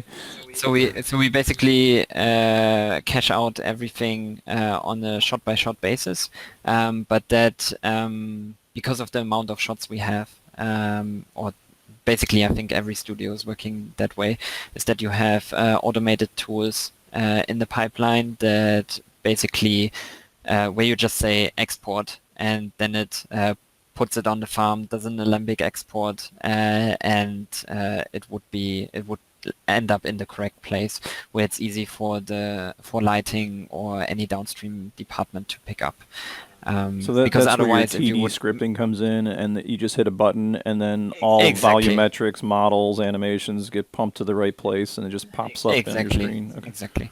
So you would usually animation, for example, or layout. In the case of the city, they would work in a specific shot, and then within that shot context, they automatically get the correct cameras and everything. They do their work, and as soon as they pass it on to the next department downstream, they will just usually have to hit a button, say export, and then it lands in the correct place for downstream departments to automatically import.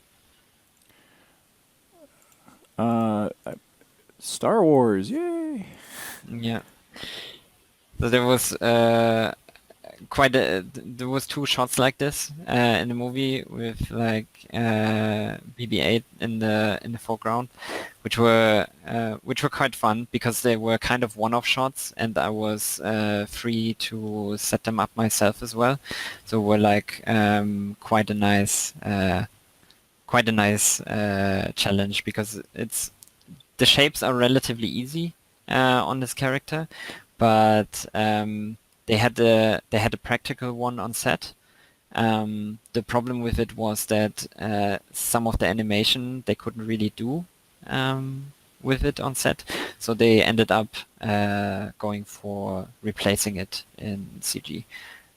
And this was basically a 1-to-1 match of the plate. It was relatively As a lighter, would you say Specularity is the unsung hero of photorealism, or what do you think? What when you look at like student reels and people rendering stuff, is there any like general 4 or 5? Hey, you might want to do this. Recommendations to them. It's a really tricky topic, because there are so many factors that are contributing to realism. But I think definitely, like we were mentioning, specular highlights are a really essential part, because the way they fall, the way they are broken up, and things like this is really, really tricky to get right in some cases. And I think also I think the easiest way to approach it, if a student wants to replicate something from the real world, is to, like, I know it's not very exciting, but if you take a prop that you have at home, like let's say a chair or a piece of wood or like your hard drive or something, and trying to exactly replicate that specific prop in CG. And the thing is that the closer you get to some of those objects, and if you're really looking at them in detail, there's so much detail, even in the simplest shapes and forms, that can be really tricky to replicate. But as soon as you have a real life reference, it's going to be a lot easier to say, okay, at least I know exactly what my final goal is, and I can work towards it. That's interesting. I was watching this YouTube video. This guy, it's one of the top YouTube videos right now. It's just this guy waiting at he does like watercolor paintings, and he's waiting at the to get on a plane, and he just decided to pull out a canvas, little tiny canvas, and start painting the plane that's sitting, that's taxied in, and he's working with the highlights, he's working with the shadows. And he's working off reference. The thing with CG, problem with us is we so commonly just start building things and we don't look at something else. I mean, we're so much like, let's build it in the thing. We have a 3D, we have the lights that'll deal with the shading. We don't need to look at reference. And if you talk to any ILM alumni, such as yourself, they'll always say, you always got to go back to nature. You always got to go back to realism. I 100% agree. The biggest thing that you can always that you always have to look into is reference, like tons and tons of reference. Even when, even if it's about lighting, for example.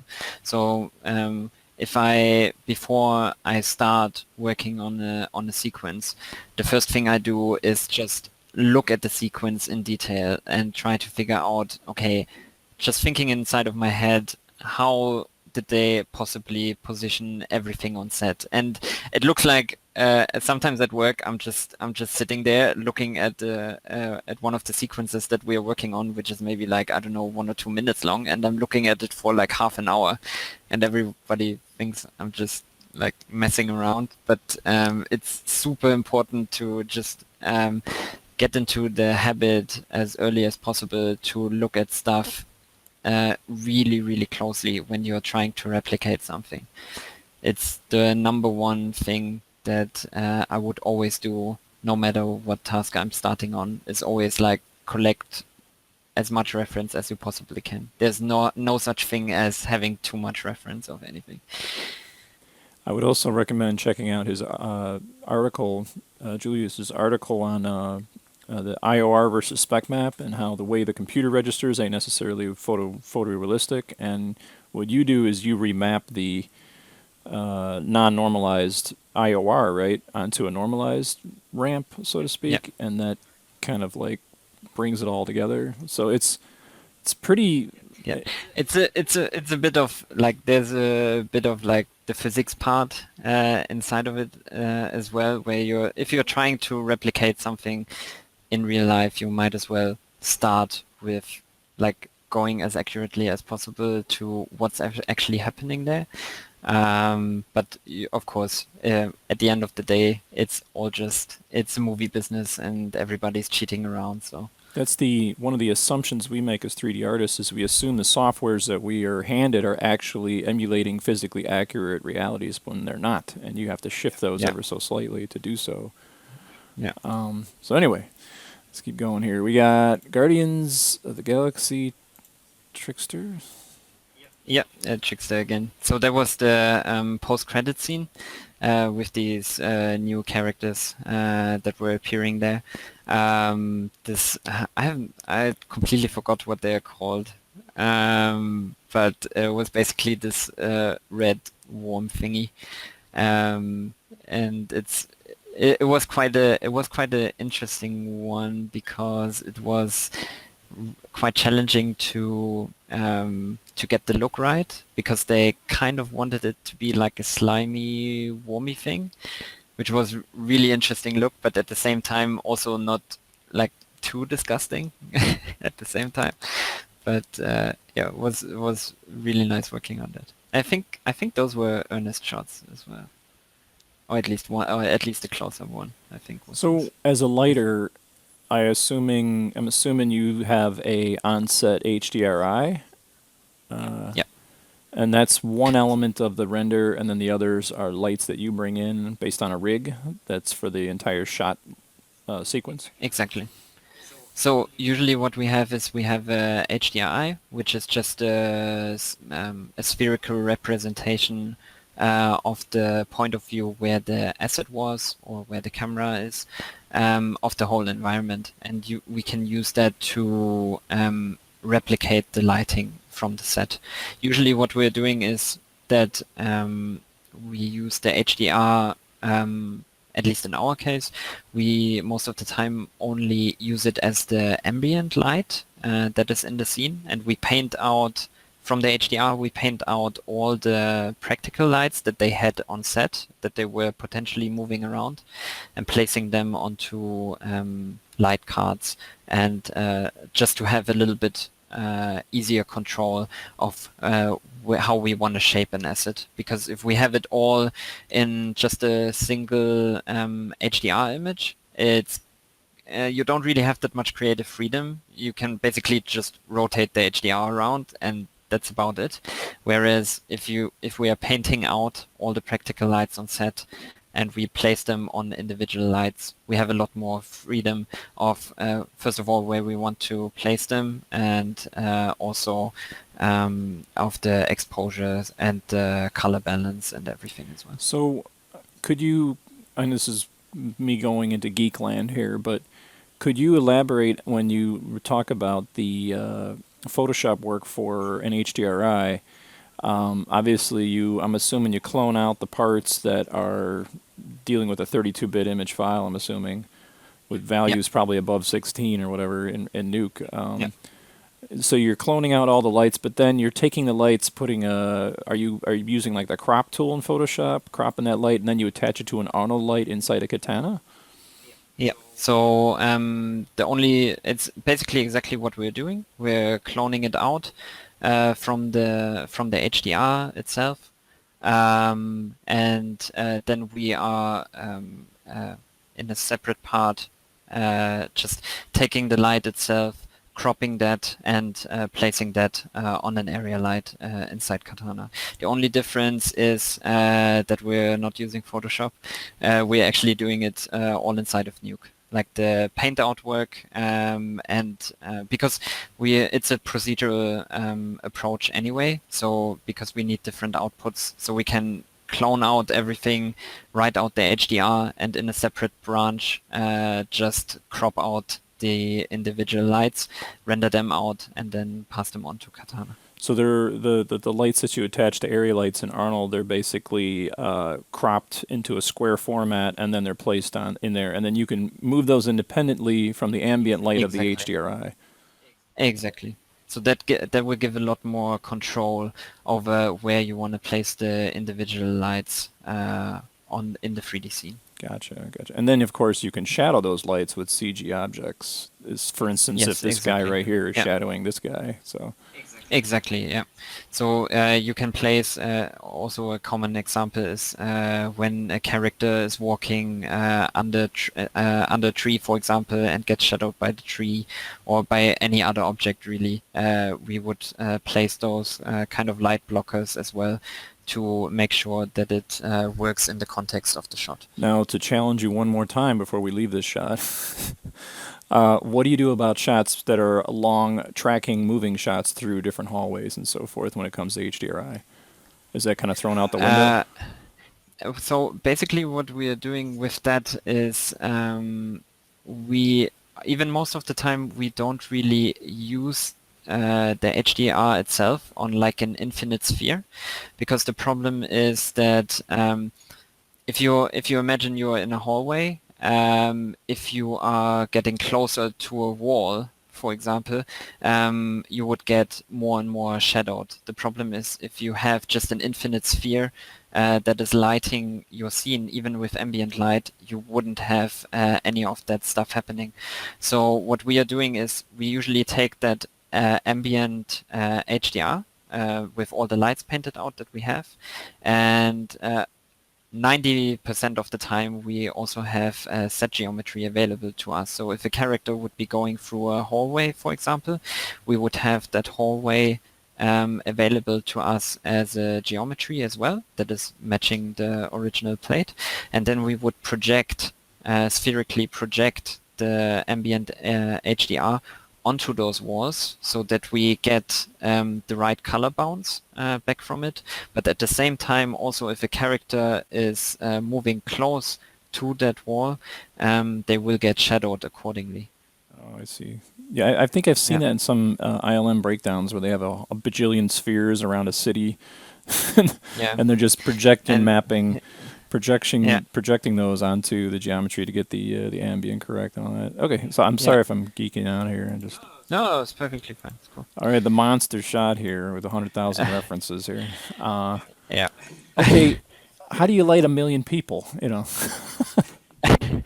The good thing with this one is that it was basically just an exterior set. So the lighting setup. Personally, I'm also kind of a fan of keeping things as simple as possible. So in a case like this, I would just have a sky dome for the kind of ambient environment light from the clouds, all the bounce that is lighting up the shadow side, and then an additional light from the screen right side to emulate the sun. And the thing is, with a shot like this, usually you are trying to get a nice shaping on the main elements, which in this case would be the characters in the foreground, and on maybe the rock, the hero rock that is kind of in the middle of the shot as well. So you try to get a nice shaping on those, and then maybe framing the shot a little bit with some additional blockers. So you can see on the screen left side there are some darker patches to make sure that the audience can actually focus on the centerpiece of the shot, which is like the massive crowd running towards the camera. Yeah, I mean your eye. Obviously, I think your eye's kind of being pulled over here from this guy right here. Yeah, it's really tricky to get that working well, and it was also because you just have so many different characters in the shot, and the brief was also to kind of be able to see all of them, but not make it too overwhelming. And I think what is also really helping here is once again with and together with comp, they were placing a lot of like smoke and effects elements in the background to like pull the focus a little bit more into the foreground of the shot. Were you told to backlight any people here to avoid lawsuits, or? Well, there were some. There were just so many characters inside there who had cameos in this movie, and it's even I have no clue how many are there in the actual movie. But there was. It wasn't on my shot specifically, but there were a couple of other. I think there were 2 or 3 shots that I know of where people have been asked to like maybe add an additional ping on one of the characters so that it's a bit more obvious that they are in there, because there was a lot of back and forth I think in the beginning of the movie if they were allowed or until they get the allowance to use all of the different characters here, so they wanted to make some of them stand out a little bit more as What well. kind of specs and what is it like moving around in an Alembic file with 1 million characters? But what kind of specs are the computers at ILM running right now? I mean, is there a specific company they buy? So at ILM they had HP workstations, which were really powerful. So it was, if I remember correctly, it was 24 cores with 128 gigabytes of memory, and like 24 gigs of graphics memory on Quadro cards. So they were quite beefy machines as well. But the nice thing about Katana is that you're not necessarily loading the whole scene into memory unless you specifically tell it to. So in Katana, if you start a scene and you look in the viewport, it's basically all just blank. But you have all your hierarchy available to you, similarly like in Maya, but unless you expand that hierarchy, it's never loaded into memory. So how would you light if you had to light everybody in in one full view? Would you like Yes. kind of like, all right, turn all these guys on? Yeah, it looks good, as opposed to like Yeah. trying to move around in a scene with so many Alembic files loaded. Like, Exactly. So, I mean, you can get like bounding box representations so that or proxy representations of the individual assets so that you know where they are in space, which 90% of the time is already enough just to block out your lighting. It's only really the renderer that needs to that you need to pass all of that information, but while you're working interactively in the viewport, you can work with a much more lower representation of the scene to do your lighting work. cool. Well, I try not to. I know we're about to break the record here. The record is 2 hours 15 minutes, by the way. All right, let's see if we can break it. Let's see. Okay, so Star Wars. Oh wait, we still got the Iron Giant here. Yeah, so there was a similar shot, like the one from before, with a lot of crowd. This time also a lot more effects layers on top of it, and it was basically a similar approach. And to it, there were a lot of like smaller pools of light here and there, but it was exactly the same setup. So it's really boiling down to just having 2 lights in the scene and then blocking out different parts so that that the viewer has a chance to focus on specific sections. What program do you use to build the stuff back here? Is this composited or is this an actual 3D geometry? The very background environment was built by the generalist department at ILM. So whenever, usually at ILM, when you have environment stuff that has to be rendered, that's usually built by those guys. So they are doing all the modeling, all the texturing, all the shading in a separate application. In this case, I think they were using Maya and Arnold to build all the mountains, and I think some of those in the background are also reprojected DMP paintings on there, and definitely the clouds are. Yeah. So again, look, Dev. I mean, you have a. I'm assuming you have a superior above you, and there's just this reiteration process where it's like, okay, here's what we're doing: 2 lasers being shot by 2 cannons, you know, and you're Yeah. just like, what part of it is it like that he kind of throws creative control in your hand and say, hey, do this, like. So the thing that I found with Star Wars that was very interesting at ILM is they had an exact, the visual effects supervisor had an exact vision of how it was meant to look like. It was basically, it had to look like Star Wars. Star Wars was the reference for this. And it's kind of interesting because everybody has this kind of specific look of Star Wars space shots in mind.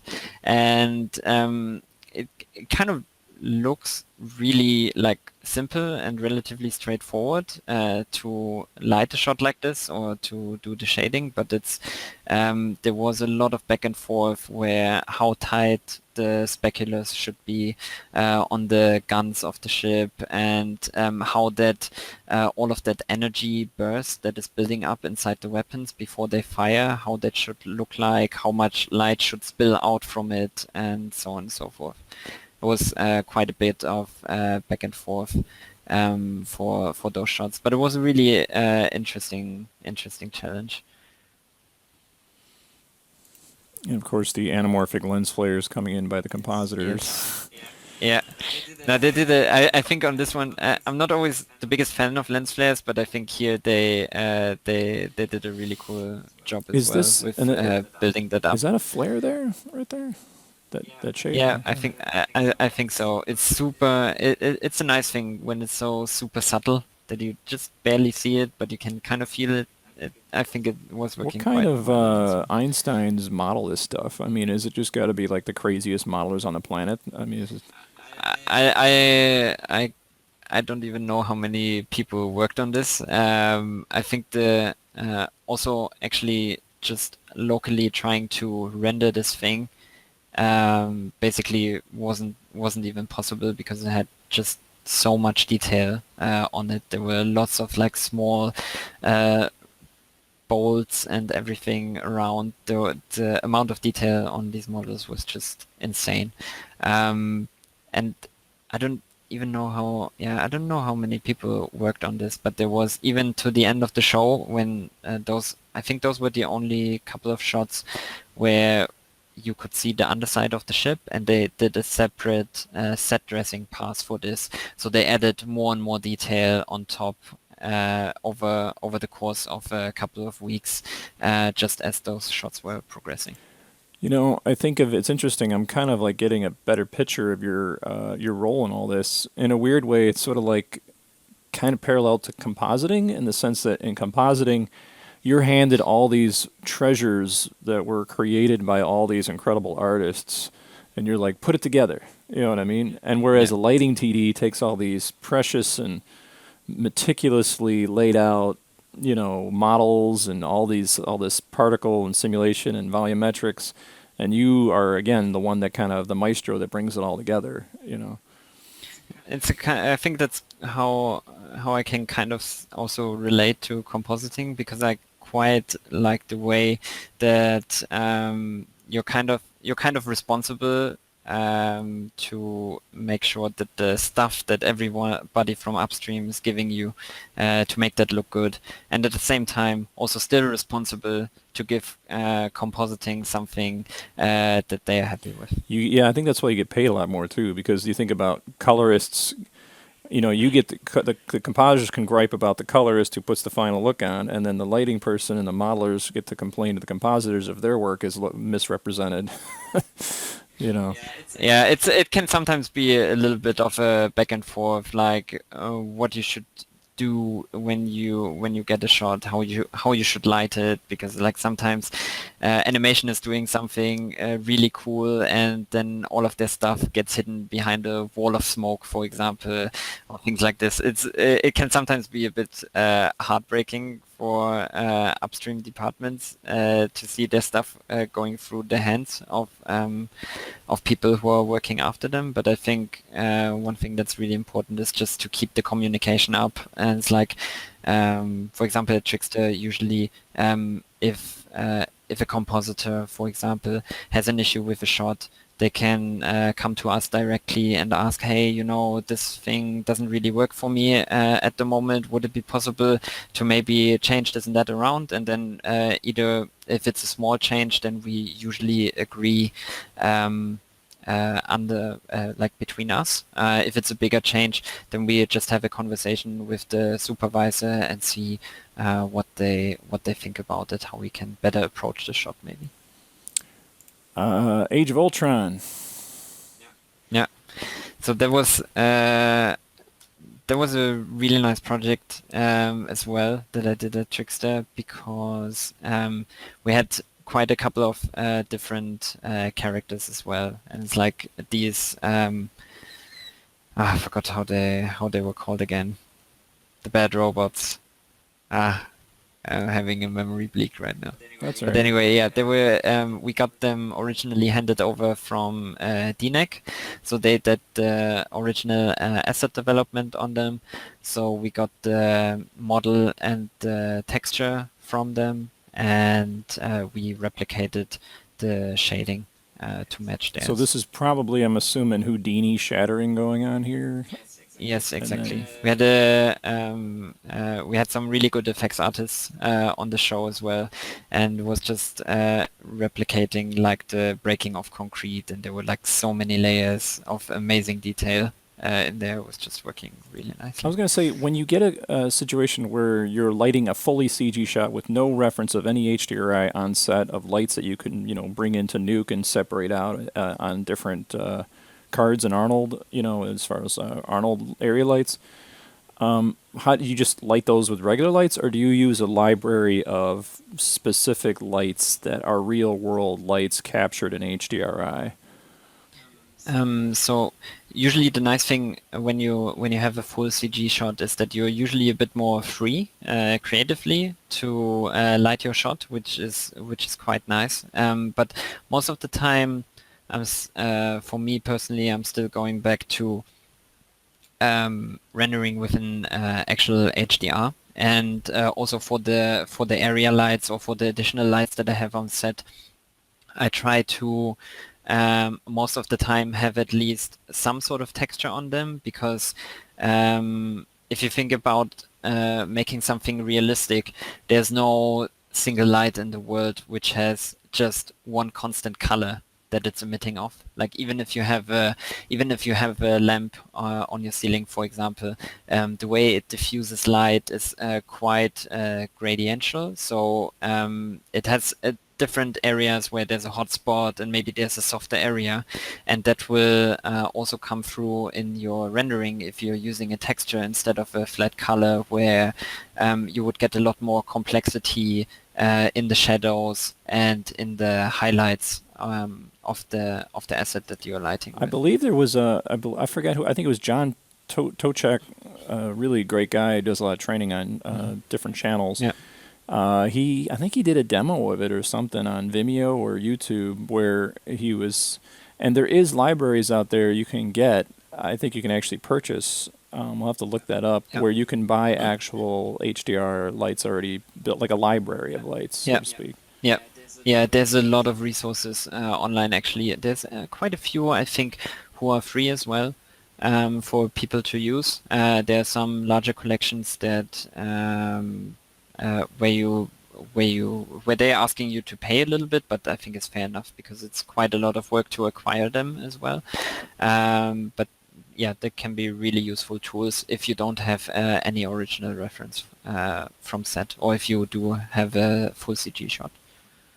Yeah, I've been noticing something that is really coming to my attention more than ever nowadays is non-Western countries, because they're so poor. It has nothing to do with them artistically or who they are.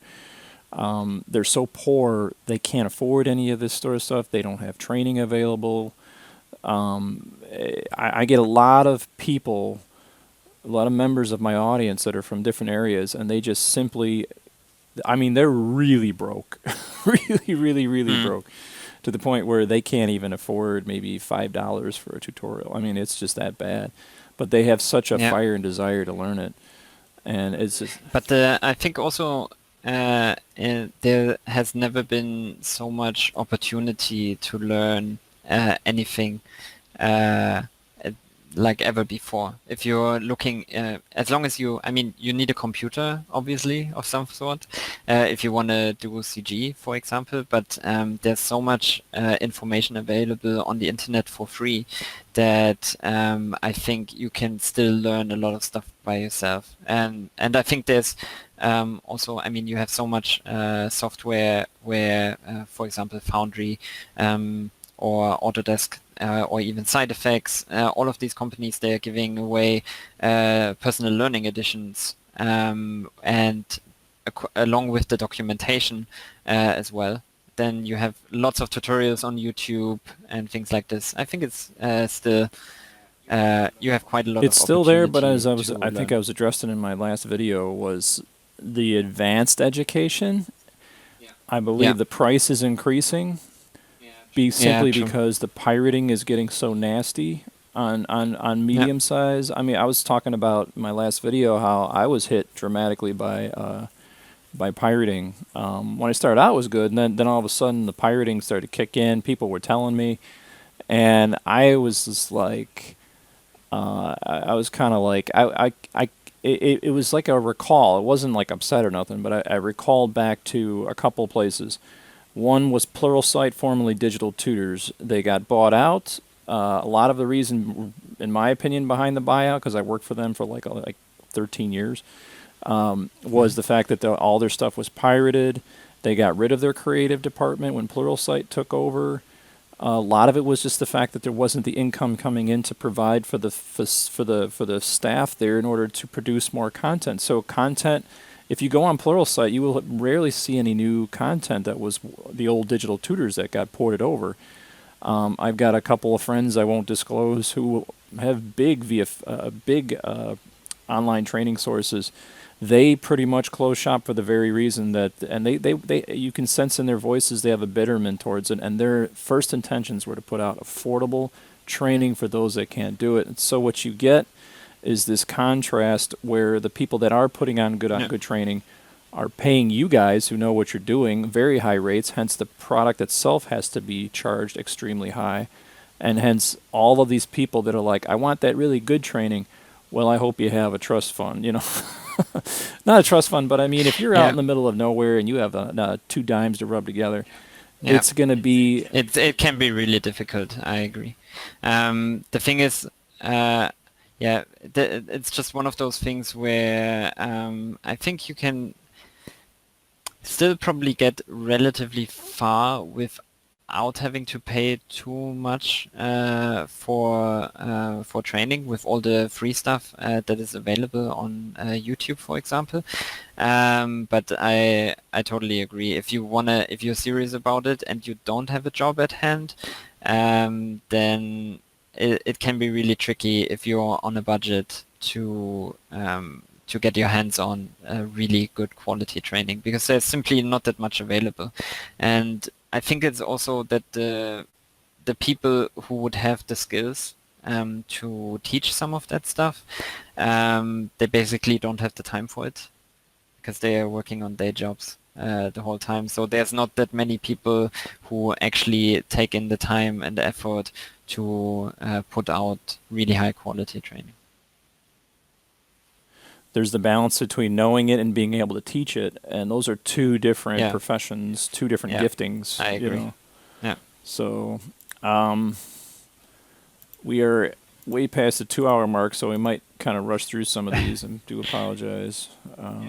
Yeah, no worries. So we got more Guardians. Again, this is you grabbing a hold of a default rig for this specific scene of lights and just bringing it into each shot specific to the scenario. That Yes, exactly. I mean, this one was quite an interesting shot because we had it was I don't know how long it was. It was like 500 frames or something. It was like 10 seconds, 15 seconds long, I think.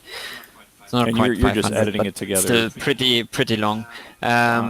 But it was really interesting because it was quite a challenge to light because he's like jumping to different pools of light as well, and attenuating things like where he's meant to be visible when he maybe just only should be backlit by explosions.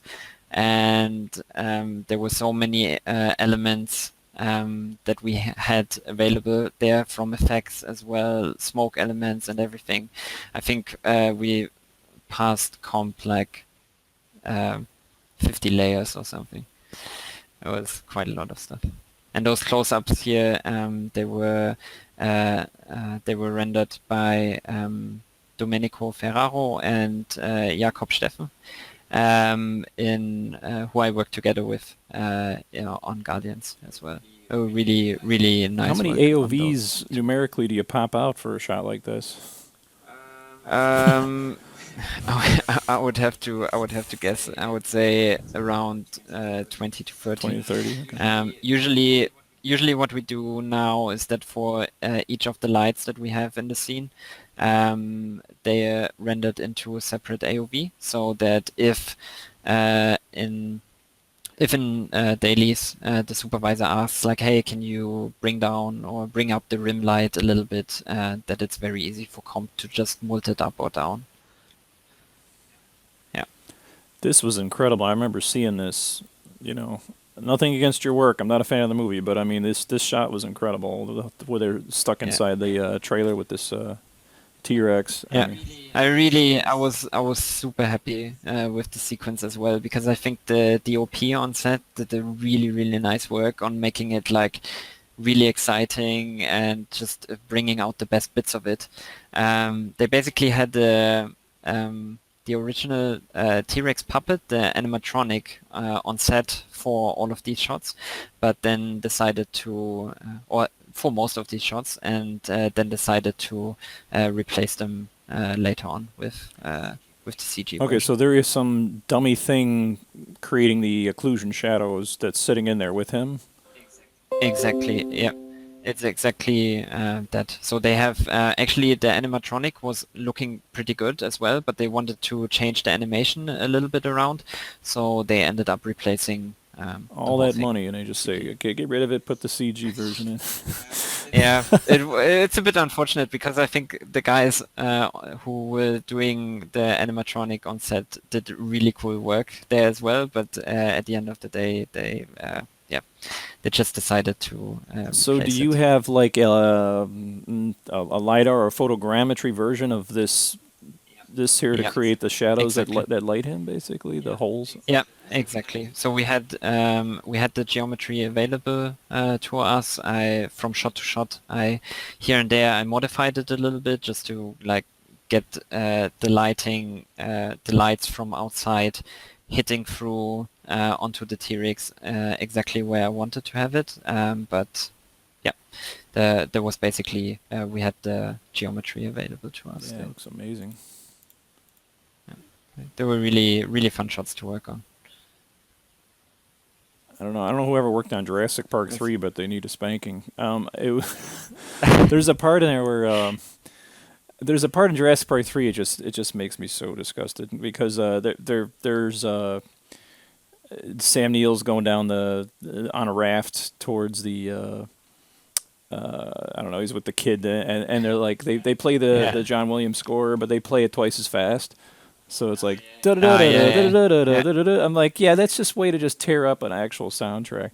And then they have a brontosaurus head go POV into the camera's face, and I'm like, oh my gosh, like it's just some of the decisions they had on that movie, I guess, were necessarily. But the I mean, best I one. will say, regardless of anybody's opinion of Jurassic World and Jurassic World 2, the CG is just top notch. You know, the lighting, the Yeah. compositing. I mean the whole when I was working on it, like everything that was happening on the show, like I think there's a lot of credit that needs to be given also to all the other departments, because it was just very much a hand-in-hand work, and it was so everything was working flawless without, like, I didn't have any broken caches or weirdly intersecting animation or anything. FX was always working straight up. There was basically no real issues. I could, like, 100% just focus on lighting on those shots, which was really nice experience. Now we got some Age of Ultron. Yes, there was the sequence with Iron Man catching up with some of the bad guys. Was really a fun one to work on because it was quite effects heavy as well. We're shooting blasts every now and then. And I think that was actually the first set of bigger shots that I was lighting on as well. Was very fortunate to have the supervisor on the show who, like, trusted me not to screw this up in the beginning, which was a very fun experience, because I was trying. It's one of those things where it looks overcast and relatively straightforward, but still was quite a challenge. What's to get what's harder to looking right. light, overcast or direct sunlight? I think the problem with overcast on one hand is, I think setup-wise is a lot more easy, but the problem is that it's a lot harder to get some visual interest. Like if you're looking at these shots from Ready Player One here, as soon as you have a direct sunlight, you automatically get a lot more nicer shaping on all of the characters. You can emphasize form a lot more than with a more ambient environment. It's like you can see, you can put the pings in nice spots to make certain things go more into the attention of the audience. Whereas if everything's a bit more flat and overcast, it becomes a lot more tricky to get those visual cues of where you really want to bring the attention to.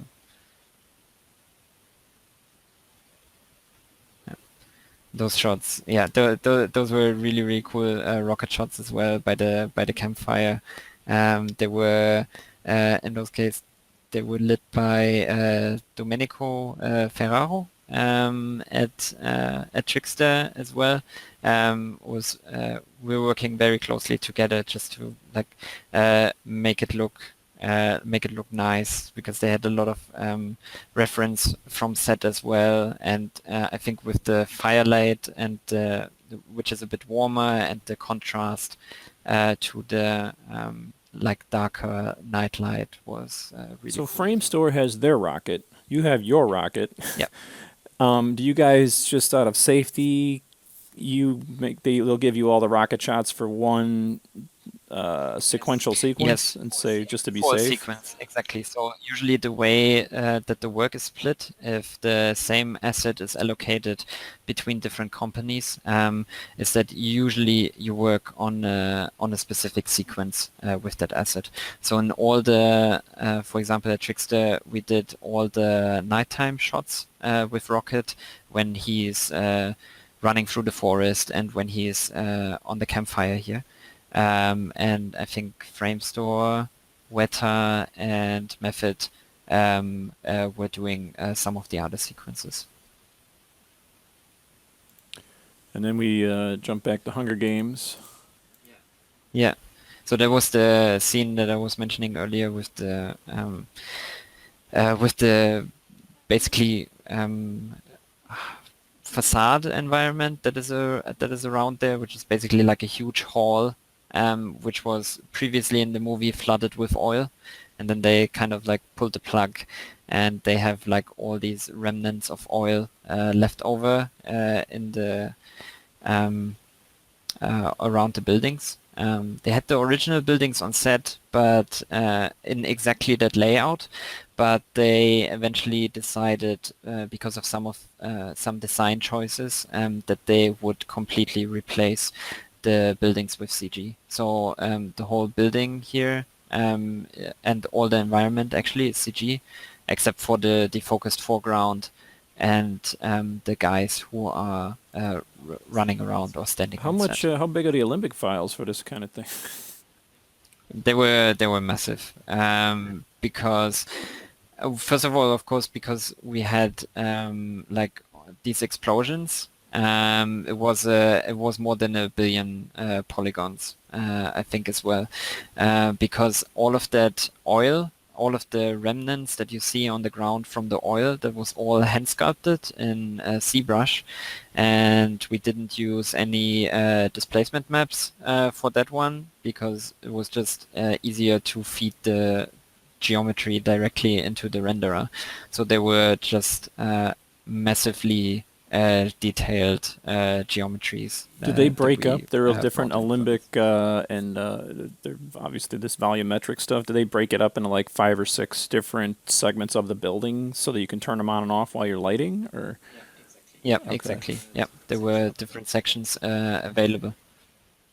so I'm Sorry? making good guesses here. It seems like, yep, that's it. Yeah, Like, okay. yeah. It's actually, I mean, it's the most straightforward way for us to work as well. So that if we wanted to get rid of something specific, we could. It should we be a could game easily do show. that. How did they do it? They get Yeah, three yeah, panelists. They used Olympic and they cut it up into 5 yeah. different Olympic files. It's like, ding. It would maybe be a good format for another show that you could do. So dealing obviously in this case with time shifting, I'm assuming. Yeah, exactly. So there was oh man, I'm totally out of. I forgot all the names of the important characters in all the movies that I worked on. A guy who is like super fast, like running around, catching up with the bad guys and just destroying them in midair. Unfortunately, that was at the time when I wasn't at Trickster anymore. So it was just the look dev work from me in those shots, and I'm not even entirely sure who was lighting them at the end of the day. But I'm just happy that they turned out looking so cool because it's just a lot of action going on. They get smashed up into Now pieces. this There's a must have lot been of fun to detail. light, this casino run here. Yes, it was really interesting because like the characters, the design was pretty cool because they were kind of a mixture of like a donkey, goat, and a horse, I think, and I just like the design and like running through these this casino. Like you have different pools of light to drag the attention to the viewer on like different points. It was a really fun challenge, that one as well. Department heads, department people that you primarily or directly, work with when working as, in this case, shot lighting for this shot specifically. Do you deal with like the people who are here? Do you deal with it? Is there any part of it where they're walking into your office going, "Oh, let's see what it got there." Oh, In that specific shot, actually, it was a lot of back and forth with animation because as those, I think they're called fadiers, as they're running through the casino, they are basically smashing around a lot of stuff, and also they are hitting some of the lights on the ceiling, so they are starting to move around. So I was for this specific shot was more in touch with animation and with my supervisors just to check in how we can make it work that that it looks nice when the Fadia hits like a specific light, how it can like draw back onto it. in And the so on midst and of so this forth. chaos, and this is what most students don't even think about, is like, well, I just want it to be physically accurate. Yeah, but does it look good? And that's what you're concerned about. You're like, I want the back of this Exactly. horse thing to look nice as this edge light kicks in, you know. And where's your eye Exactly. going? There's always, yeah, you can always make stuff look like physically accurate, but there's a whole another thing where I would more go into like cinematography, how you actually light a shot so that it looks nice at the end of the day, that it fits well into the scene, and that you have a nice shaping. This is the on last shot of everything. Jurassic World, isn't it? Yeah, exactly. There was some of the like at the very end of the movie. Those shots came in really late as well, and they're basically full CG. So all the environment was handled by the generalist department. Like they did all the trees, the fence, and the rocks, and basically everything you see in the shot. And then I did the lighting for those two shots here, which also once again was pretty straightforward. So like I said, I tried to keep things as simple as possible. So in this case was just an ambient sky together with the sunlight to get nice shaping onto the characters, just to make them pop from the background and playing a little bit back and forth with it. Yeah, are those like speed tree trees back there, or is this? Not entirely sure what they used for that Because that's one, got to to be be dense, honest. I'm assuming.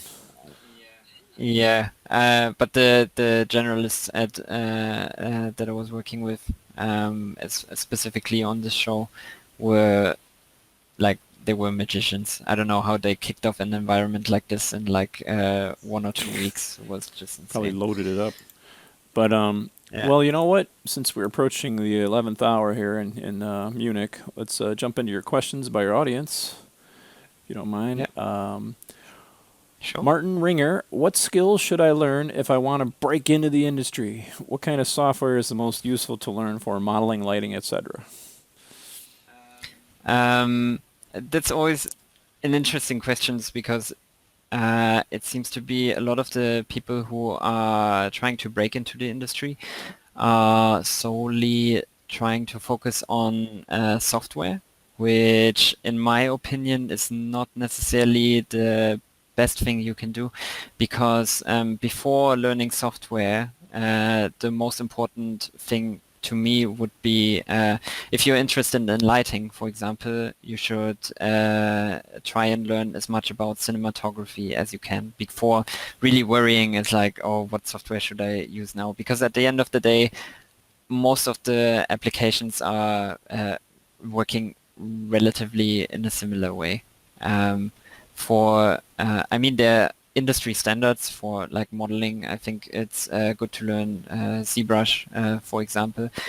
For lighting, like I said, I'm a bit biased, but personally I like Katana. But at the end of the day, yeah, it's a lot more. It's a lot more useful, in my opinion, to lay the groundwork. If you're interested in modeling, learn. If you're interested in character modeling, for example, start looking into anatomy. It's gonna be a lot more beneficial than trying to figure out for months and months what software. I think from just what we've heard today, I think people should definitely at least get their feet wet in Katana if they can, because even as a nuke artist, I'm a nuke compositor. I took the time to learn Nuke Studio, and that actually came into play when I was working on commercial work, because we were actually tasked to do a couple exports and so forth. Yeah. I mean, it's I'm not trying to negate the fact that it's important to know what software you're using, because at the end of the day, if you're applying at a studio and you have the same skills as somebody else, but let's say they're using Katana and somebody else is applying with your skills and he or she has used Katana before, but you haven't, then most likely they're gonna go for the person that has used it before. But the problem is, I think that there's so many different softwares that could be considered industry standards, that it's going to be hard to like focus on only one. I think it's good to get your feet wet in a couple of different ones. I come out from this one studio, and he literally made me crawl into a hole because I asked him like, well, what software are you using? He's just like, it's not the software, son. I'm just, Yeah, I mean, I think the nice thing also is for compositing, for example, is no one's really asking that question because everybody knows that Nuke is basically the way to go. If you want to work in film, you learn Nuke. It's pretty straightforward because it's just the best solution out there and everybody's using it. In 3D, in most of the departments, it's not quite so straightforward, unfortunately. So occasionally you might end up in a place who are using a software that you've never really touched before. But as long as I think if you know the underlying principles of what makes a shot look good in lighting, for example, I think it's definitely a very valuable skill Gotcha. to have. Cobblesticks, how can a compositor learn more about lighting and perhaps work somewhat on the lighting itself for CG? Any tips for getting the best use of CG shadow passes in comp?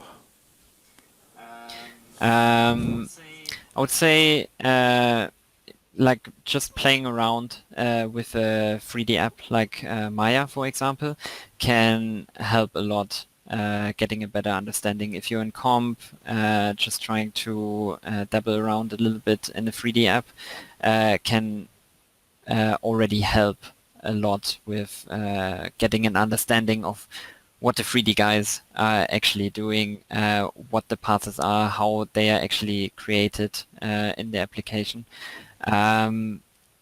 As for the shadow passes are always a bit of a tricky thing because I think there's no industry standard, as far as I know, how they should behave or how you should comp them, because it's very, very dependent on the scene.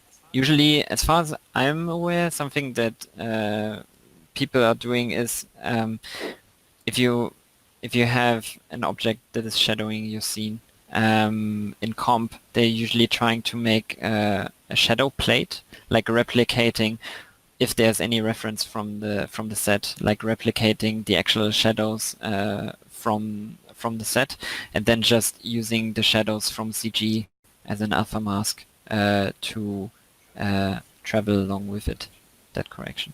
Cool. Rasul Edgy, as someone hoping to do look dev and lighting as a job, I'd like to know what I would be doing on an entry-level look dev lighting artist. What kind of shots, assets, etc. would I be working on? Another question is, what technology program are you really excited to see where it goes? Can be look dev lighting related or just VFX in general. Personally, I mean, I think we briefly talked about this before, where as an entry, if you start out in the industry, you usually be given more easy tasks in the beginning. So most likely it would be like smaller shots for lighting, where someone more senior than you probably has already prepared a light rig, and you would start using that and then progressively go on from there. Look dev wise, a lot of the kind of work that is being given to junior artists is the shading of like smaller props on that need to be replicated from set, for example, or that a CG character is interacting with, like a can or a chair or something like this, if it needs to be replicated in CG. Program technology-wise, there's quite a few things actually for lighting and look dev related. Houdini, they just announced Solaris in Houdini, which is like the new context there, which I just saw a brief demo of it, which looks really, really interesting. In general, I just like to see where Katana is going as well. But also there's open source alternatives like Gaffer, for example, which work relatively similar to the way Katana is working, and which looks really promising as well. Yeah, we just did any of your group go over to SIGGRAPH in LA? It just ended last week. I just wondered. From us, unfortunately, I think there was nobody Gotcha. there. So they've been But I heard I know I have 1 2 friends who went there, and they said they like roughly told me a couple of things, and it sounded really interesting. so we got Vortex Show here, who I think we're going to have on the show because he's always writing in. He's got like 10 comments on here. Is lighting look dev separate from texturing in today's job market? Um, it depends on the kind of job. I think in the bigger studios, it's still pretty separate from texturing is still pretty separate from lighting and look dev. But I think if you have experience in all 3 of them, it's a really big benefit because for example, texturing and look dev are working extremely close together. So it's always a constant back and forth between what texturing is giving you and how much you're tweaking those textures in look dev. It's kind of similar to how you're going from lighting into comp. Like there's a lot of back and forth, and it's very interlinked. The same as look dev is linked with lighting, because if your shaders are not reacting to the light in the correct way, there can also be a lot of back and forth between them. I would say it's kind of separable still, but they will probably fuse more and more together in the future as well. Awas Sabare, what must a junior compositor learn to become a senior? Obviously, you're more of the lighting background, and I think we discussed this a few times that juniors, obviously know a lot of coding and just years of experience and gone through every scenario. Yeah, exactly. I think it's mainly for me, it's mainly the level of experience that you have. And I think the terms get thrown around a bit unnecessarily much in our industry, whether you're junior, mid, or senior. I think you can most of the time tell quite well what you are kind of capable of. Your employer can quite well tell that from your level of experience, I think. Vortex Show again. How did you transition from comp to Katana? Yeah, well, this was kind of what we were talking about before. I always had an interest in 3D as well, and when Trickster moved over to Katana, they were luckily really supportive in if people wanted to try out different departments, just to see how it's going, and that's basically how I went for it in the That end. happens. People don't realize that does happen sometimes at studios. There are doors that open. Like for me, it was the character team at NetherRealm Studios that they were building up for TDs and character TDs and so forth. And I'm like, yeah, sure. And so I jumped into that. Spent a couple of years working in the character TD workflow and all that. And it was a blast to learn the bridge between modeling and animation and so forth. And yeah, I think it can only give you benefits if you at least look a little bit into how the other departments are working as well, just to get a better understanding of how they are doing their work, what they are passing on to you, and potentially also how much work it is for them to fix something that you might be having an issue with. I remember one guy, I won't say who his name is to embarrass him, but he's one of the top animators in the industry, and he came to my office and he was like, "Hey, you know UVs?" And I'm like, like what? He's like, yeah, just show me what UVs. How does that work? And I'm like, all right, So it's just amazing how different departments have no clue what you're doing, and they're like, yeah. I think it's even if you're not really interested in another department, I still think it really helps if you at least have a basic understanding of what they are doing. Yeah, I remember Marty Stoltz, who's now he was they did the big Mortal Kombat show. I don't know if it was E3 or something, and he's the lead cinematics guy. And I remember going to his office and being like, "So you ever do this in Maya, man?" He's just like, "All I know is cameras in Maya." And I'm like, Yeah. "That's it?" He's like, Oh, yeah. I'm a cinematographer. I shoot, you know. And he's an Yeah. amazing artist. He went off to work at for Lucas and so forth. But man, he's just like such a blast. I do miss I do miss the studio days. I've been doing a lot of teaching lately and freelance, but I do miss that Okay. Yeah. just being around that camaraderie, that group, you know, hangout. You know, it just becomes a joy to go to work every day. You know, as opposed to you hear people like TGIF. You know, I totally agree. Yeah. Yeah. It's you can have a lot of fun at work if you're around the right people. So. the DJ Shah says all the stories of the artists are inspiring. Nice of you to say so. Vortex Show again. How much math and shader programming do you need to know to become a lighting TD? I would say math, as long as you know the super basics, how an addition works, how multiplication works, how divisions are working, just the super basics, you're gonna be off well enough 90% of the time. Really like shader programming or like higher level maths, most of the time isn't really necessary at all. I just personally got into a little bit over the last couple of years, just out of interest. But I think there were only like one or two cases where I actually needed to write a shader myself or like something smaller for myself at work. DJ Shea, thank you so much. And Tebis Rand, how much overtime do you have to do? How do you deal with it? Last question.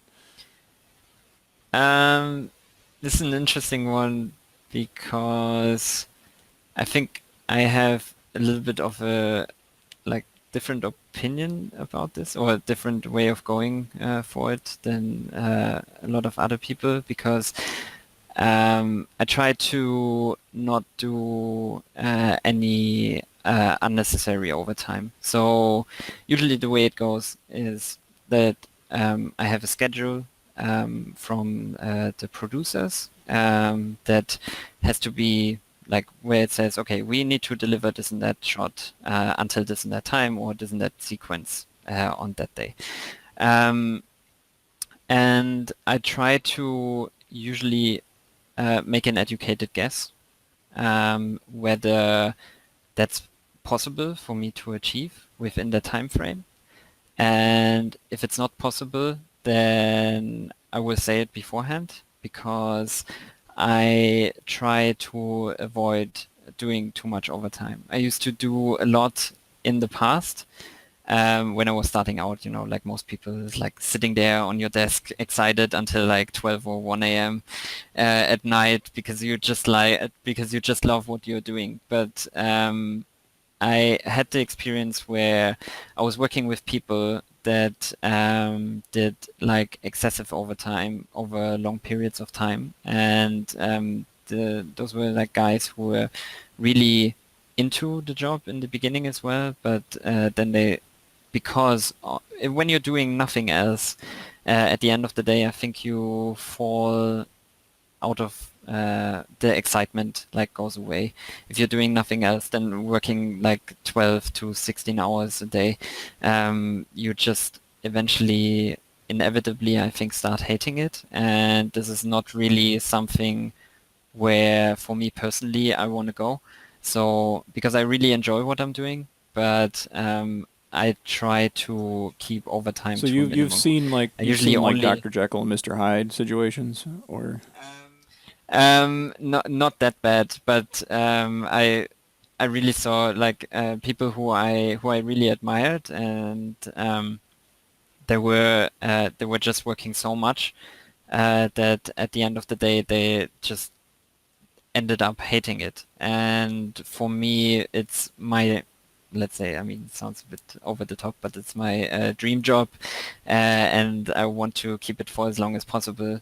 So I think you need to have a proper life-work balance as well to do stuff that excites you, but to not overdo it at the same time and work harder and harder and harder and harder just because someone's asking you. In my opinion, there's no issue with saying, sorry, I cannot come this weekend because I already have something planned. And then in the worst case, they will give you a shot to somebody else, but you're going to work on so much stuff over the years that that's shouldn't be something that should be worrying you. Well, it is. We broke the record, 2 hours and 43 minutes.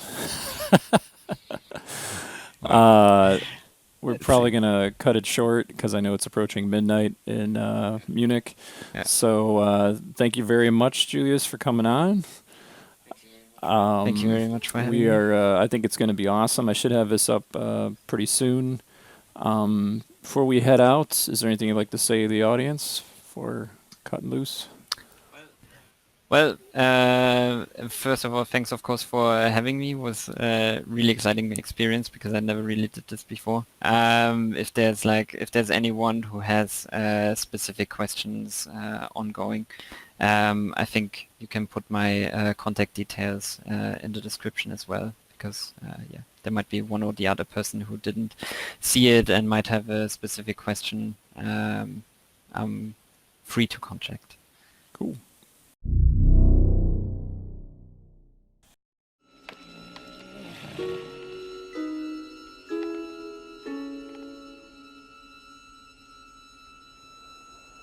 Yeah!